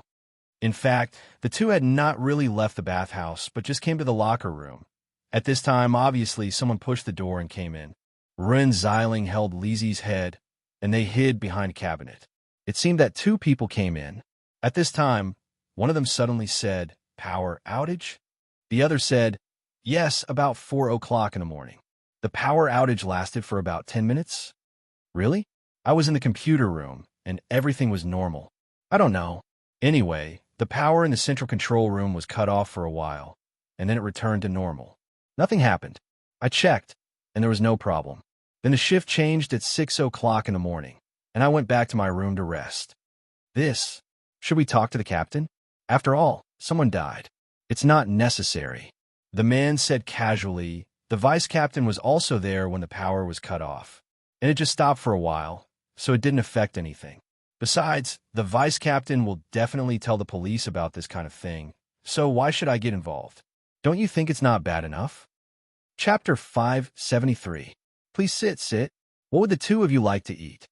The waiter was very polite and even warmly pulled out stools for Luocio and Yi, offering the menu. Luocio looked at the menu for a while, then raised his head and asked, "Is there pufferfish?" "Oh, I'm sorry," the waiter said apologetically. "If you order now, I don't think it can be made." Luocio asked curiously, "But isn't it written on the menu? And it's a signature dish." The waiter said, "Sir, pufferfish is very difficult to handle. If the master's technique is wrong, it will be very troublesome for people to eat it. This pufferfish dish is indeed our restaurant's signature dish, but the only master in our restaurant who can handle pufferfish got it when we boarded the ship, so he can't hold a knife for now." "Oh," Luocio nodded. "So, there's no pufferfish here?" The waiter said, "That's not the case. The boss bought the goods. But the master can't handle it, so he can only put it in the freezer. Anyway, it won't spoil, just not as fresh." Boss Luo nodded and suddenly asked, "There should be a lot of people who come here to eat pufferfish, right?" The waiter was quite good-tempered. He smiled, then glanced at the front desk, lowered his voice, and said, "To be honest, although it's a signature dish, the sales are really not good. If this pufferfish is not delicious, people will die. So many people don't dare to eat it. The boss is just making a gimmick. In fact, only a few portions are sold a day. But in fact, if you dare to eat it, the taste is really good. I've eaten it before, and the taste is simply indescribable. You will definitely want to eat it a second time after eating it once." "But there isn't one now, right?" Yi said indifferently at this time. The waiter could only smile awkwardly, looking at this extremely beautiful woman in a daze, as if he couldn't move his eyes away. "But I'm serious. This pufferfish is really delicious. Even our captain here is a fan." "Captain, are you here to eat too?" Luocio put down the menu. "Yes, a regular customer." The waiter pointed at the corner of the restaurant. "Every time we come, the captain will sit there and order a pufferfish dish." It was a position where one could see the sea. "Was the captain here yesterday?" Yi asked curiously. The waiter revealed an infatuated expression and subconsciously said, "Yesterday afternoon, he also came, but he didn't get to eat pufferfish, so he left after chatting with the master." "Give us a sushi platter," Yi said with a smile. "That's all." The waiter nodded and left this kind of Japanese restaurant with some disappointment. The kitchen was open, so the waiter went directly to the kitchen table. Perhaps it was because someone had died on the deck, but many tourists did not go out. The entertainment district was much quieter, and there were only a few people in the restaurant. An elderly chef was boiling soup in the kitchen. His wrist was wrapped in gauze. He was probably the chef who could handle the pufferfish. The other two chefs were also tinkering with something. "What did you order?" Probably because he was too idle, the young chef, who was originally looking at the menu, asked in boredom at this time. The waiter shrugged and said, "Originally, I ordered pufferfish, but there was none, so I ordered a platter." "Pufferfish?" The young chef nodded, then suddenly looked at the old chef and said, "By the way, master, I checked the freezer in the morning, and it seems that there is one pufferfish missing." The old chef, who was stirring the soup pot, turned his head. "Is it missing?" "There are a total of 12 pufferfish." "Did you count clearly?" "Yes, there are only 11 pufferfish." 11 pufferfish? Did I remember it wrong?" The old chef frowned. "I'll look at the purchase list later. You finish the dishes first." "Okay." After a while, "Sir, miss, your sushi platter." The waiter came back with the plate. Luocio smiled and said, "Please pack it up, and we'll take it away." The palm print stopped here. Did it fall from a ceiling? Lin Feng looked up at the top of the corridor. Ma Hao shook his head and said, "If it fell from above, would the ceiling still be fine? Besides, the deceased lost so much blood. Is there no blood stain on it?" "That's true." Lin Feng nodded, and then he was puzzled. "But the palm started here. Can this person appear out of thin air? The surveillance didn't capture it. Isn't this night too magical?" With that said, Lin Feng knocked on the wall next to him. "What are you knocking on?" Ma Hao said in a daze. Lin Feng said, "I'm looking to see if there's a secret door or something like that." Maybe it came out from a secret door? Ma Hao also knocked on the wall. Fei Ying, who was dragged by Sir Ma, looked at the two of them with an expression of looking at an idiot. He shook his head and said, "Ah, sir, if there is a secret door here, it won't be in this structure. What's your opinion?" Ma Hao stared at Fei Ying. "Ah, sir, why don't you let me go first, and I'll give you some advice. I promise I won't leave." Fei Ying smiled. "If you don't say it, I promise I won't embarrass you," Ma Hao said seriously. Fei Ying. He had really never seen such a shameless person before. "Uncle Ma, you're really here." Suddenly, there was Luochio's voice. Ma Hao looked back and saw Luochio and Yi walking over side by side. So he asked curiously, "Little Luochio, why are you here? Aren't you accompanying your auntie?" Luochio smiled and said, "I saw someone guarding on the deck, so I knew you were here. Then the policeman uncle saw me and didn't say anything. He just told me you were here and let me in." After all, there was a layer of relationship. The people in the whole brigade admired the person who died bravely. When they saw his child, they more or less remembered the friendship. If Rin Xiling could come and go as she pleased, then in fact, Luochio was the same. It was just that this child hardly used this privilege and never showed anything. This was why Ma Hao was 100 times more at ease with Luochio than with Rin Xiling. That guy too. Ma Hao shook his head. "Forget it. Since you're here, there's nothing to see. Let's eat something." Luochio smiled and said, "Uncle Ma, you didn't have time to eat breakfast. It's already 1 o'clock in the afternoon. You should be hungry. Sushi platter, is that okay? Speaking of which, I'm really hungry." Ma Hao suddenly had a big appetite. Since he couldn't control his physical labor last night until now, his stomach was completely empty. At this moment, his stomach was rumbling with hunger. How could he hold it back? "You're still the best to me. If I relied on your woman, she probably wouldn't even give me water to drink." Ma Hao happily took the takeout box from Yu Ye's hand. "Lin Feng, you eat too. When you're full, you can work." Looking at the two police officers sharing the sushi here, Fei Ying subconsciously swallowed his saliva. He was also in a completely empty state for the whole night and the whole morning. He didn't even drink a sip of water. The cruelest thing in the world was that when you were hungry, the food was clearly in front of you, but you couldn't enjoy it. "Do you want to eat?" Ma Hao smiled and sent a piece of sushi to Fei Ying. Fei Ying immediately stretched out his hand with a smile. Unexpectedly, Ma Hao directly retracted his palm and stuffed it into his mouth, chewing happily. "So cheap." "Ah, sir, I surrender." "Did I say it?" Fei Ying could only helplessly say, "I'll tell you my findings. Can you at least let me eat something? Tell me. If it's useful, there will be a reward." Ma Hao nodded. Fei Ying looked at the sushi that was not much left and quickly said, "Ah, sir, have you ever thought that Qian Guoyang didn't start walking from here?" Ma Hao was stunned. "What do you mean?" Fei Ying pointed to the handprint here and said, "The handprint started from here, but this place is special. The camera can't capture the position of the corner, so it's a blind spot. You can only see Qian Guoyang appear from this place at most, right?" Fei Ying pointed to a certain position in the passage that turned the corner toward the deck. "From here, it should be the picture of Qian Guoyang appearing, right?" Ma Hao frowned. What Fei Ying said was true. The picture on the surveillance video was indeed so, but this guy hadn't seen it before, but he could actually infer it. He didn't know where he came from. He was afraid that he was not as simple as a little thief. And then, the palm lines don't match. Fei Ying said coldly, "This bloody handprint looks like it's extended all the way, but it's actually two different handprints. Their palm lines are not consistent." Fei Ying dragged Ma Hao to a door in the passage, which was marked as a utility room. He pointed to the handprint on the door and said, "After this door, come to the position where the corner begins to appear. This section is completely different from the one leading to the deck." "Really?" Lin Feng was stunned. He frowned and matched his palm with it. Then, he compared it one by one and said, "It's true. There's some difference in the length of the little finger from the front to the back. It's really different, but you can see that the palm lines are different. Your eyes are very good." Fei Ying said proudly at this time, "How is it?" "Ah, sir, am I right? Can you give me something to eat now?"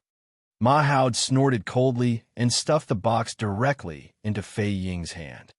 "Eat it. You've done a good job this time." Fei Ying laughed twice and felt that his stomach was out of control. He opened the box without saying a word, but he could only see a pile of wasabi that had been destroyed. How could he still see the existence of sushi?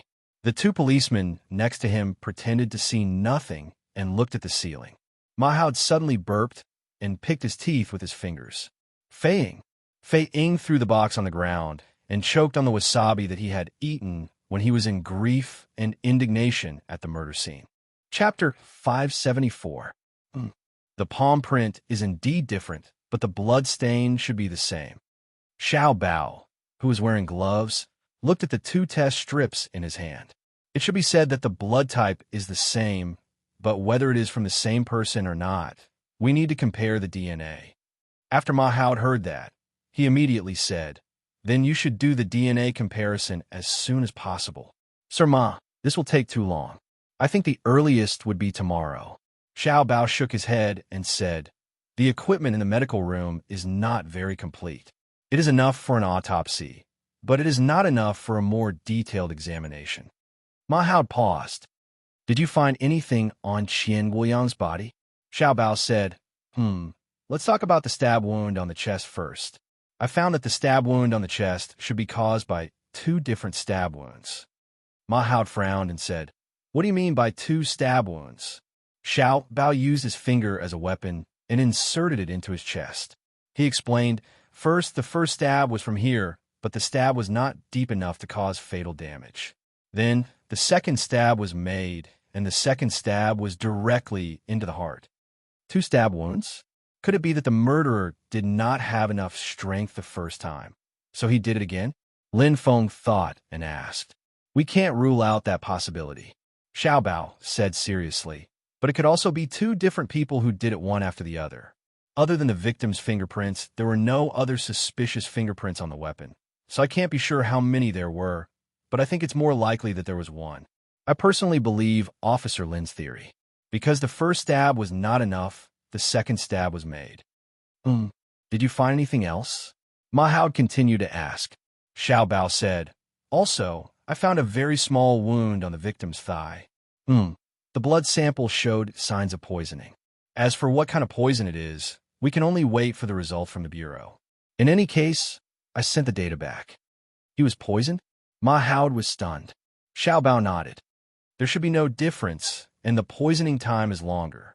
At this time, a crew member rushed to the scene of the murder.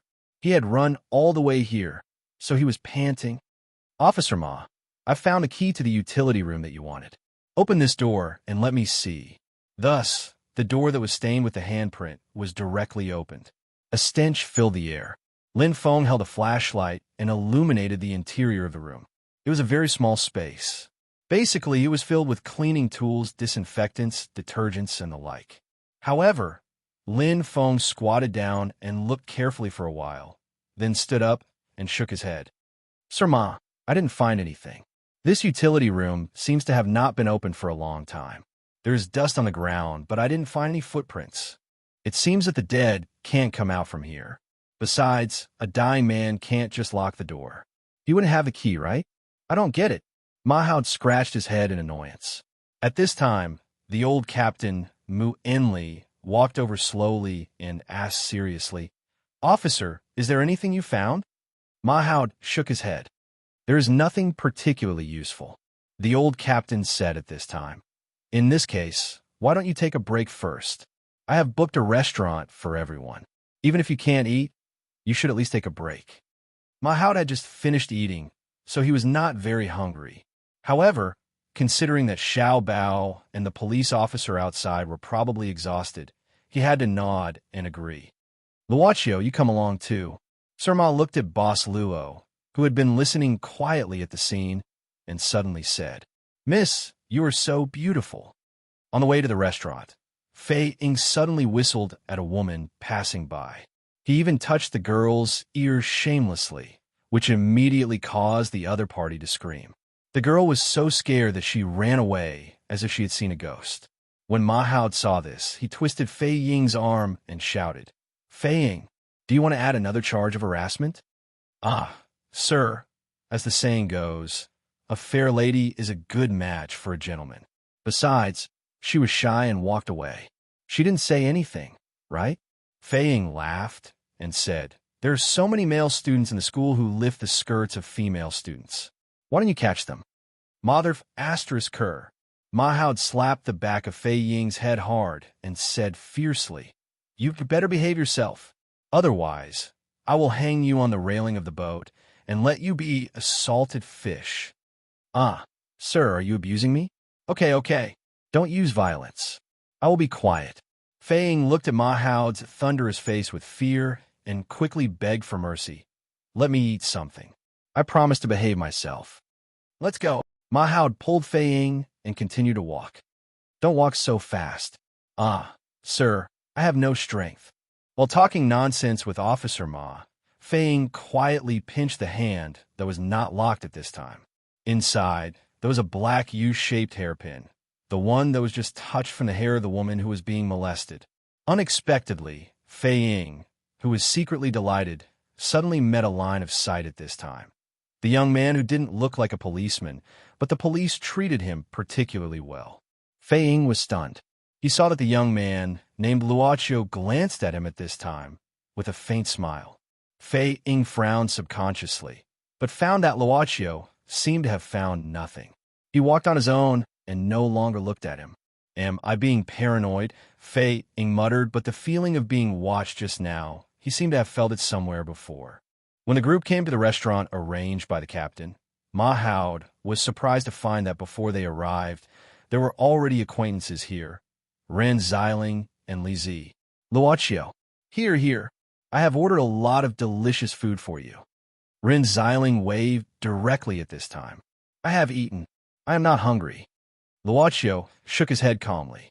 Ren Xiling's palms under the table were clenched into fists, but the expression on her face was still relaxed, if it weren't for the unusual twitching of her eyelids. Mahoud asked another police officer to come over at this time. He transferred his handcuffs to the police officer's hands and asked him to handcuff Fei Ying. You take him over there to eat. Remember, don't let him walk around, let alone go to the toilet. If he has a stomachache or something, let him poop out on the spot if you have the ability. Fei Ying moved his lips and was pulled away by the police officer in despair.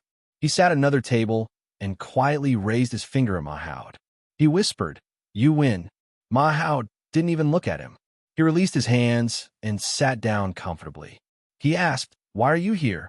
Li Zi bit the fork and said, Officer Ma, we met the old captain on the way. He said that he had arranged a restaurant. Sister Rin said that she might as well wait for you here. Mahoud frowned and looked at Ren Xiling. Say, you really didn't cause trouble everywhere? Mahoud, to put it nicely, what do you mean by causing trouble? Ren Xiling snorted coldly. Think about it. Why have I not helped? If you have the ability, don't ask me for information in the future. If you have the ability, I will be thankful if you charge me less every time. In order to collect the informant fee for you, I have to eat dirt every month. Luochio pulled out a chair for Yu Yi and let her sit down first. Then he sat down quietly and looked at Mahoud and Ren Xiling bickering with a smile. Okay, don't quarrel. Li Zi quickly finished the quarrel and said, Officer Ma, we may have made a contribution this time. Sister Ren and I found something. Mahoud was surprised. Oh, tell me about it. Auntie Rin said, pay up. Mahoud said wittily, the child is still here. Don't be like this. Image. Only then did Auntie Rin remember that her future daughter-in-law was still here. Her future mother-in-law really needed to maintain her image, so she cleared her throat and said gently, I said that talking about money hurts feelings, but you didn't listen to me. Really, old Ma, we have been friends for so many years. Do you think I'm the kind of person who only cares about money? A cough. Li Zi and I found that there was a short power outage in the central control room at around 4 o'clock last night. Power outage? Mahoud was taken aback and frowned. Is it true? When the captain and I went to the monitoring room, he didn't mention this to me. Ren Xiling said, it should be true. I heard it from a crew member. In addition, the person you saw in the monitoring room in the morning should not be the one from last night. There was a shift change between them. Ma Hao pondered for a while. What else?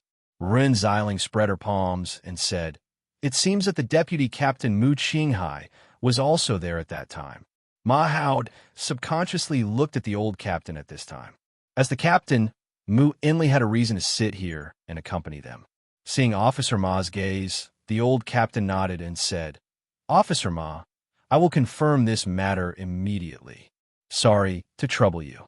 Ma Hao said, "By the way, call the crew members and the deputy captain who were on duty at that time. I want to ask them personally." "Okay." The old captain's face was a little dignified, and he quickly left his seat.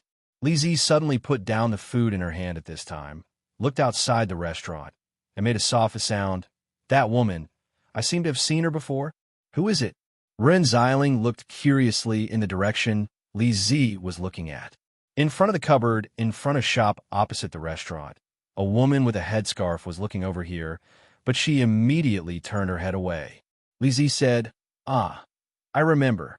I saw her at the murder scene. But after she was seen by me, she immediately walked away." Ma Hao frowned and turned her head in an instant. She saw the woman in front of the cupboard suddenly lowered her head and walked away quickly. Sir Ma stood up abruptly. Lin Feng chased after her. "Well, you look after Fei Ying." With that, the two of them hurriedly ran out of the restaurant. But soon after, Sir Ma and Lin Feng came back with a frustrated look. "We lost her. We don't know where she went." "You two are together, yet you let a woman get lost?" Ren Xiling was surprised. "There's no one outside now, right?" Lin Feng said angrily, "This woman is not like an ordinary person. Looking at the route she chose and calmly walking, it's like she has received anti-tracking skills." "Yes." Ma Hao nodded and said, "She seemed to be able to hear us. I haven't stood up yet," and she left immediately. "Her vigilance is too." With that, Ma Hao and Lin Feng looked at each other. They pulled out the chairs at the same time, squatted down, and reached out to touch something under the table. "Got it, it's here." Lin Feng put a small black thing the size of 2 fingers on the table at this time. "This is a wiretap? When was installed here?" Ren Xiling reached out and picked up the wiretap. "Old Ma, this thing doesn't look like an ordinary one." "Of course, this is not an ordinary one. If I'm not mistaken, this should be one of the equipment of the German GSG-9 Special Forces. Of course, it is also popular among the agents of many countries. The effective distance can reach." This was the police officer who came over and took the wiretap from Ren Xiling's hand. Listening to the encyclopedic explanation, Ma Hao was suddenly stunned. She looked at the police officer and suddenly said angrily, "Didn't I ask you to watch Fei Ying?" "Sir Ma, it's okay." "Fei Ying? When?" The police officer subconsciously raised his arm, and suddenly his face changed slightly. Where was Fei Ying? Only the lonely handcuffs were still hanging on his arm. "There!" Li Zi stood up and pointed her finger outside the restaurant. "Don't let him run away." Fei Ying looked at Ma Hao through the glass at this time, who was shocked and angry. He shook his head and buttocks, and, at the same time, he made a third finger gesture with both hands. Then he laughed and ran away. "Damn it! If I don't dry you into a salted fish, I'll get off the boat on my stomach." Ma Hao roared and ran out in a straight line. Lin Feng and the other police officers also chased out together. Ren Xiling shook her head, supported her chin on the table with her hand, and sighed. Sure enough, Ma Hao is a good-for-nothing. I don't know how she solved the case for so many years. By the way, Luochio, are you thirsty? Shall I get you something to drink? "I'm not thirsty." Luochio shook her head, then looked at Yu Yi and said, "Yu Yi, pack some food. Auntie is alone in the room. She should be hungry. Let's go and see her." "Okay." So Auntie ran under the table again. Well, this time, she pinched Li Zi's thigh. "Sister Ren, you can't do this." Li Zi, who was unjustly attacked while eating, looked at her pitifully. In a dark room in the engine room, a table had been swept, and only a lamp was turned on. At this time, on the smooth table, a rather old drawing had been spread out. On the drawing, there was a circular protractor. A palm was constantly pushing the protractor at this time. Suddenly, the palm stopped. Chapter 575. Miss Maid retracted her palm from the corridor wall. then looked at Luochio and said softly, "Master, Fei Ying has escaped." Officer Ma and the others seemed to have been fooled. Seems? Luochio chuckled. It's more than that. Fei Ying should be a carefree person, so it should be a fight. Yu Yi nodded slowly. This Fei Ying is indeed not a bad person. Master. Miss Maid's eyes narrowed slightly, but Luochio shook his head gently. Boss Luo, who was carrying the food box, continued to walk forward at this time, back to Mrs. Ma's room. The master and servant pretended that nothing had happened as they walked. Just as they turned a corner, they saw an ordinary-looking woman in her 30s. She was wearing plain glasses and neat bangs. They passed by each other. Wait a minute. The woman suddenly spoke behind them. Luochio and Yu Yi turned around and saw the woman pick up a card from the ground, the kind used to open the door. The woman smiled, stretched out the room card she picked up, and said politely, "You dropped something. This is not mine." Luochio shook his head. Yi also took out the room card directly to prove it at this time. "I see. Sorry, I made a mistake." The woman nodded, then suddenly said, "I don't know who dropped it here, but I'm in a hurry. Otherwise, can you do me a favor and send the room card to the lost property office?" Luochio glanced at the woman, then nodded gently. The woman smiled and said, "Then I'll have to trouble you. Little brother, you're really a good person. I thought you would refuse." "It's no trouble."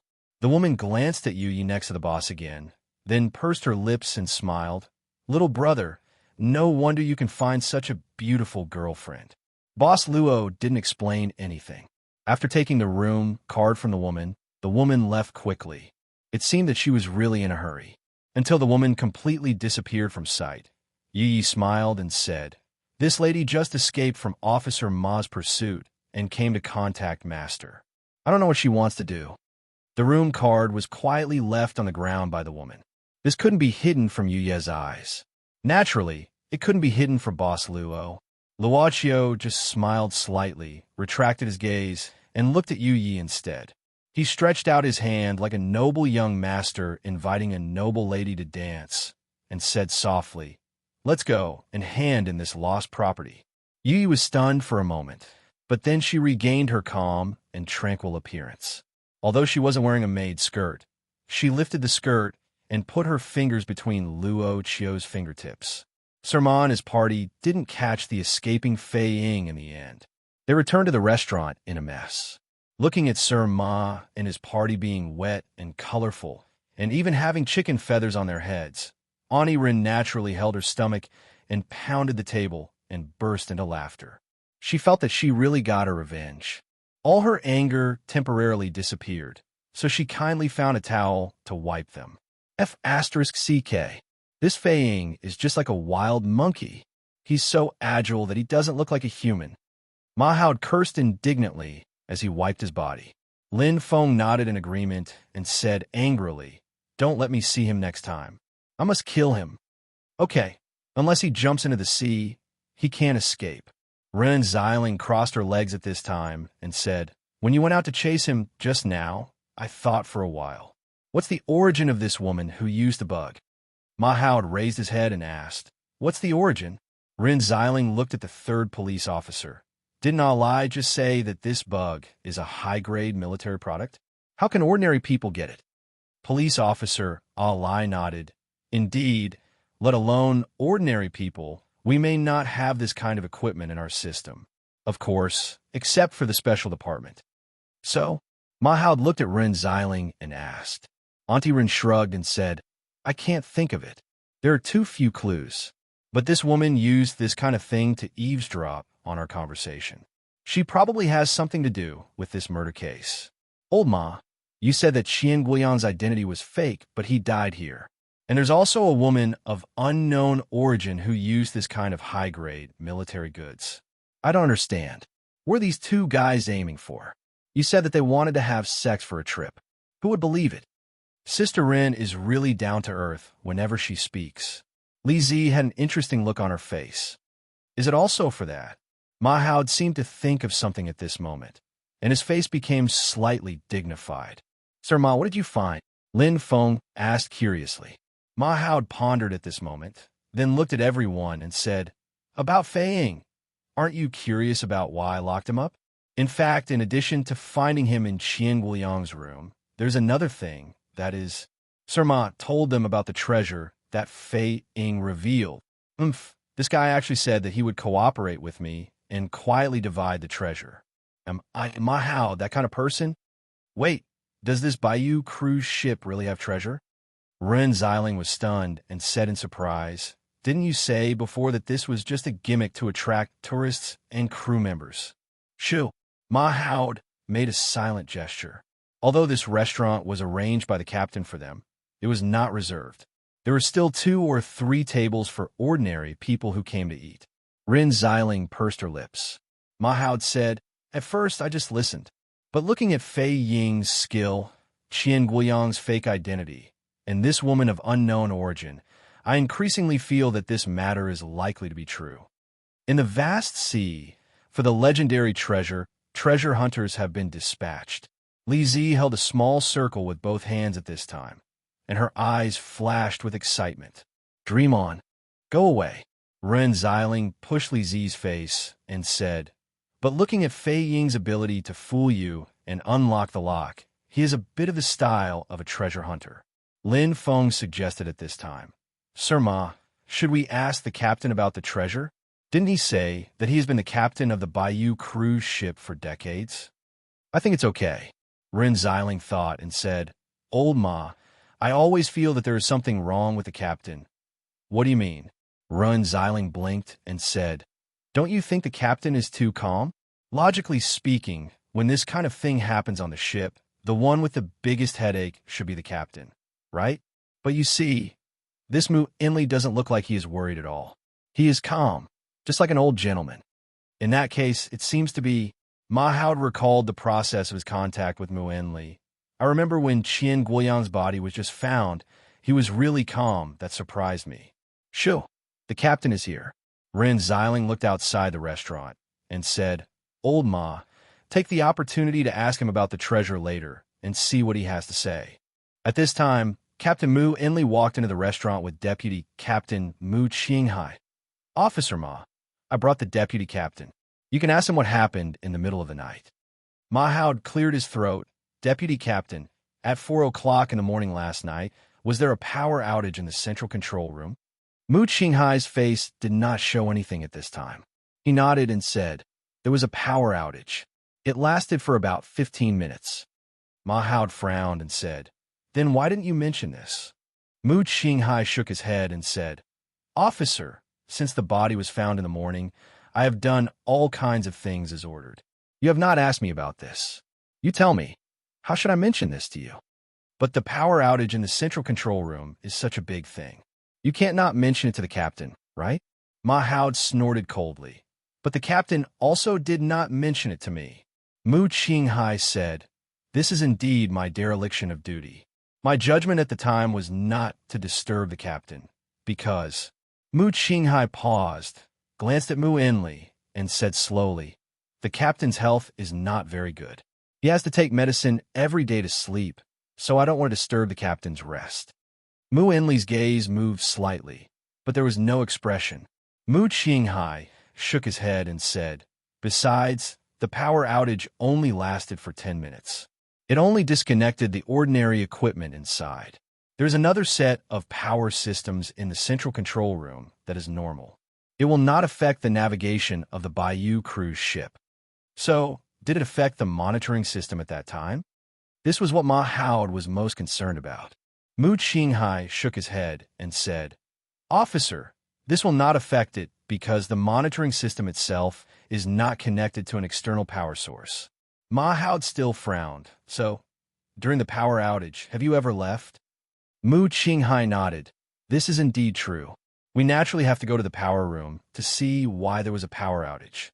"How long did you leave?" "Probably less than 10 minutes. "After you came back, did you leave?" Mu Qinghai shook his head. "No. After waiting for the shift change, I went back to my room to rest for a while.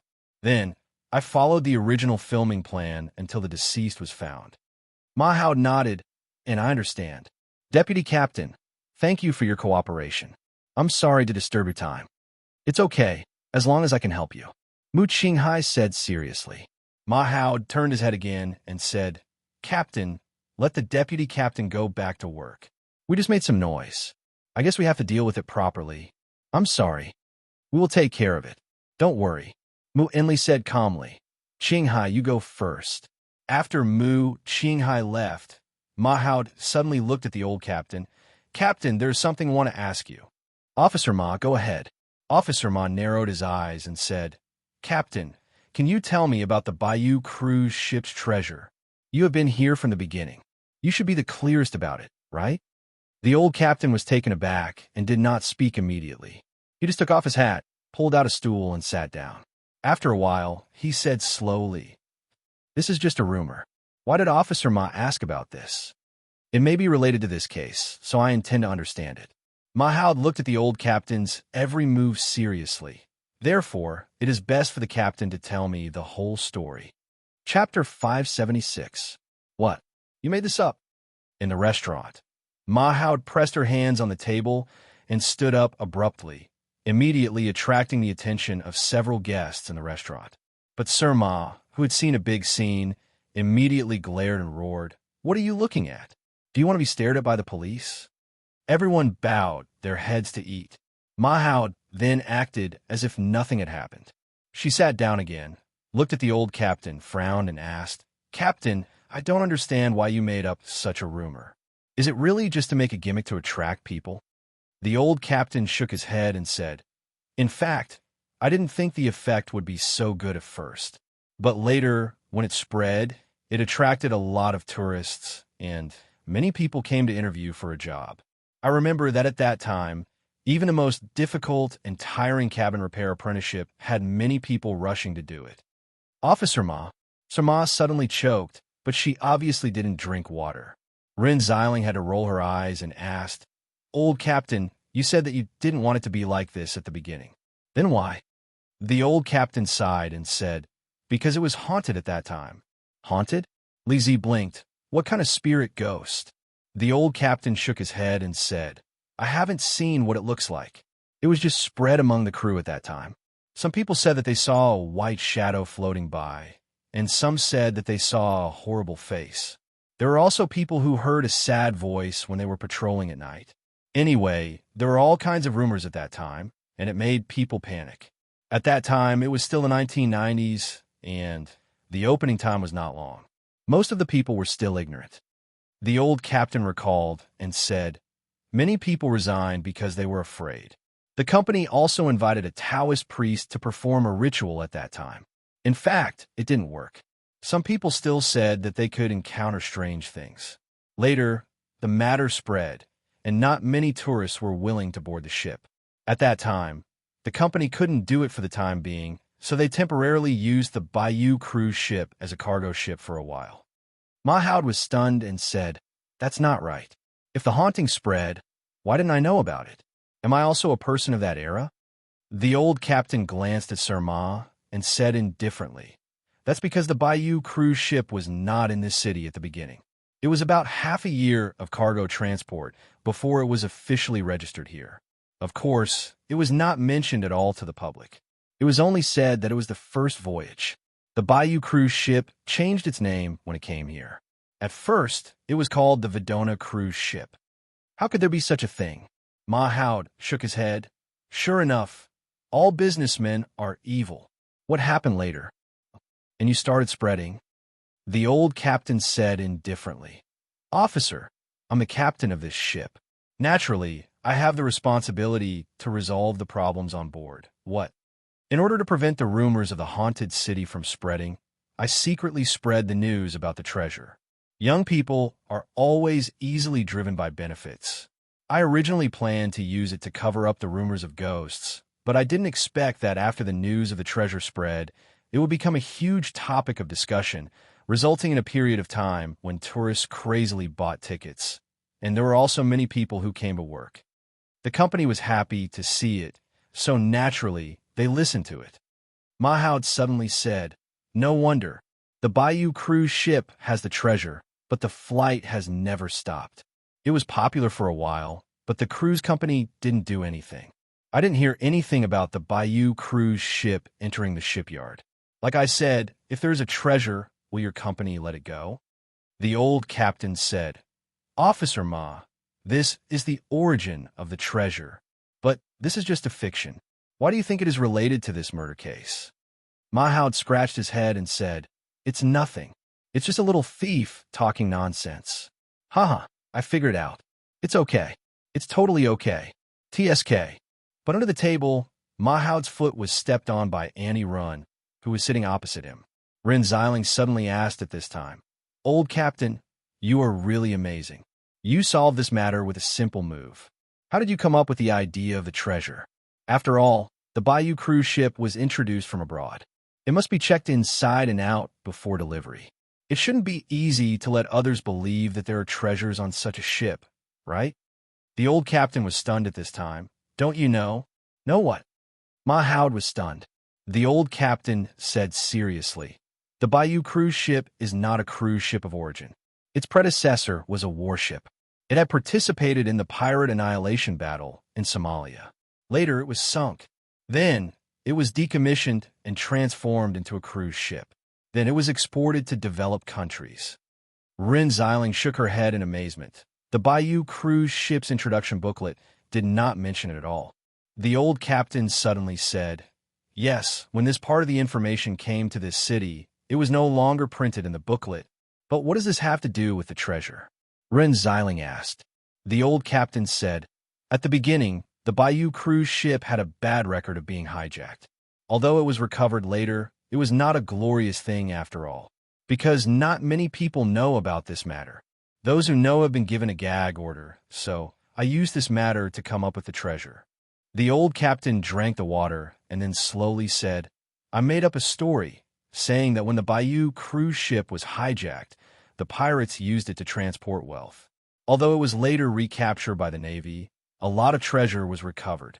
But in fact, there is a very valuable treasure hidden by the pirates in the depths of the Bayou cruise ship. Unless the Bayou cruise ship is completely dismantled, no one knows where the treasure is except for the pirate leader. Anyway, I just made up a story, but I didn't expect so many people to believe it. After all, it is a treasure. Rin Xiling shrugged, glanced at Sir Ma and sneered. There are many people who have unrealistic fantasies and want to get rich overnight. Mahoud. Sir Ma looked down at the menu and suddenly said, Lin Feng, are you hungry? Do you want a plate of oysters? Roar. Rin Xiling shook her head, looked at the captain and said, But, Captain, since the Bayou cruise ship was hijacked by pirates and given a gag order. How did you know? The old captain said, Before I was the captain of the Bayou cruise ship, I was already on it. I used to be a non-staff member of the Navy. But because I was an overseas Chinese, I was never put in an important position and was even ostracized. After the Bayou cruise ship was sunk and salvaged, I retired. Later, I was arranged to be a foreman in a large shipyard. I didn't expect the Bayou cruise ship to be later sent to the same shipyard for transformation. Later, probably my luck came. The domestic company came to look for an imported ship. After I contacted them, they gave me good conditions and hoped that I could be the captain of the new ship. I agreed. The old captain sighed slowly. His eyes were a little cloudy. At first, I just wanted to use this opportunity to return to my country and take things one step at a time. I didn't expect that I would be a captain for 30 years. In life, there will always be some unexpected things. Mahoud naturally sighed. He patted the old captain's arm and said, Captain, our country is getting better and better. He tried to come back. The old captain just smiled. At this time, his phone suddenly rang. After a while, the old captain hung up and said, I'm sorry, Officer Ma. There is a special phone number given to me by the company in the central control room. I have to go there. Okay, you go first. Mahoud nodded. After the old captain left, Mahoud suddenly stood up, pointed at Auntie Run and roared, You just stepped on me. I didn't. Rin Xiling widened her watery eyes. Which eye of yours saw me stepping on you? Damn, can you be more shameless? Unexpectedly, Auntie Run said seriously, Well, it must be haunted. Didn't the captain just say that there was a ghost? Old Ma, did you do something wrong and get targeted by a ghost? Mahoud pointed to the sky and scolded. Even if it is a ghost, it must be a troublesome ghost. Stingy. Stingy ghost. TSK. Rin Xiling gave a third middle finger as a greeting, and then muttered, "This old captain, if the Navy fought pirates in the past, he would have seen such a big scene." It seems reasonable that he didn't react when he saw a dead person. After all, many people will die in a naval battle. Lin Feng said helplessly. In other words, we asked for nothing. Now we can only rely on Xiao Bao. Mahoud also sighed and said, I hope he can give us some clues. Right? Mahoud suddenly recovered his spirit. Let's continue to catch people. That woman and Fei Ying, we can't let any of them go. Lin Feng, I like go. Thus, the police trio left in a hurry once again. Li Zi saw that everything on the table was wiped out by her, so she patted her stomach and said, Sister Rin, are we going back to the room? Rin Xiling thought for a while and said, Let's walk around. I still feel that something is wrong, but I can't say it out loud. Still, do we still have to climb the ceiling? Li Zi said with lingering fear. I want to go to the central control room this time. Rin Xiling stood up and said, Look at the surveillance. It's me. I'm Muenli. The captain picked up the phone in his office. The person who spoke on the other end of the satellite phone was a senior executive of the company. The voice was slightly deep. Captain Mu, after our impromptu meeting, we decided to let Bayou cruise ship return immediately. The old captain frowned. Return immediately? Yes. The news of the death has spread. Many tourists are speaking on the internet. If they don't come back, it will cause a big problem. So, return immediately. The company will compensate the tourists. You go and announce this decision. The old captain did not say anything more, but simply said, I got it. After a while, the old captain suddenly turned off his satellite phone, then left the office and came to the control room. He looked at the crew members who were looking at him one by one and said indifferently, It's nothing. The company just asked about the case. You continue to work. Bayou cruise ship will sail according to the original plan. When will we arrive at High Bay Island? Well, we'll arrive in 3 hours. The crew member smiled and said, Well, it's really a beautiful island. Although I can see it every time I walk this line, I don't get tired of it. I hope that I can relax my mood when I see it later. I'll walk outside. Let me know if there's anything, said the old captain indifferently. Can I sit down here? This was the voice that Boss Luo and the servant girl heard. After delivering food to Mrs. Ma, the master and servant continued to wander on the cruise ship. Finally, they came to the deck of the sightseeing area and simply looked at the calm ocean. Of course, Luochio smiled slightly. There are many empty seats here.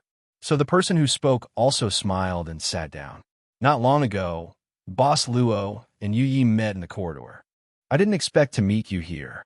The woman stroked her hair that was blown by the sea breeze and said calmly, This ship is not big. It's not strange to meet. Luochio said casually, That's fate, right? The woman smiled softly and blinked. I haven't introduced myself yet. My name is Muzi. If you don't mind, you can call me sister, but don't call me Annie.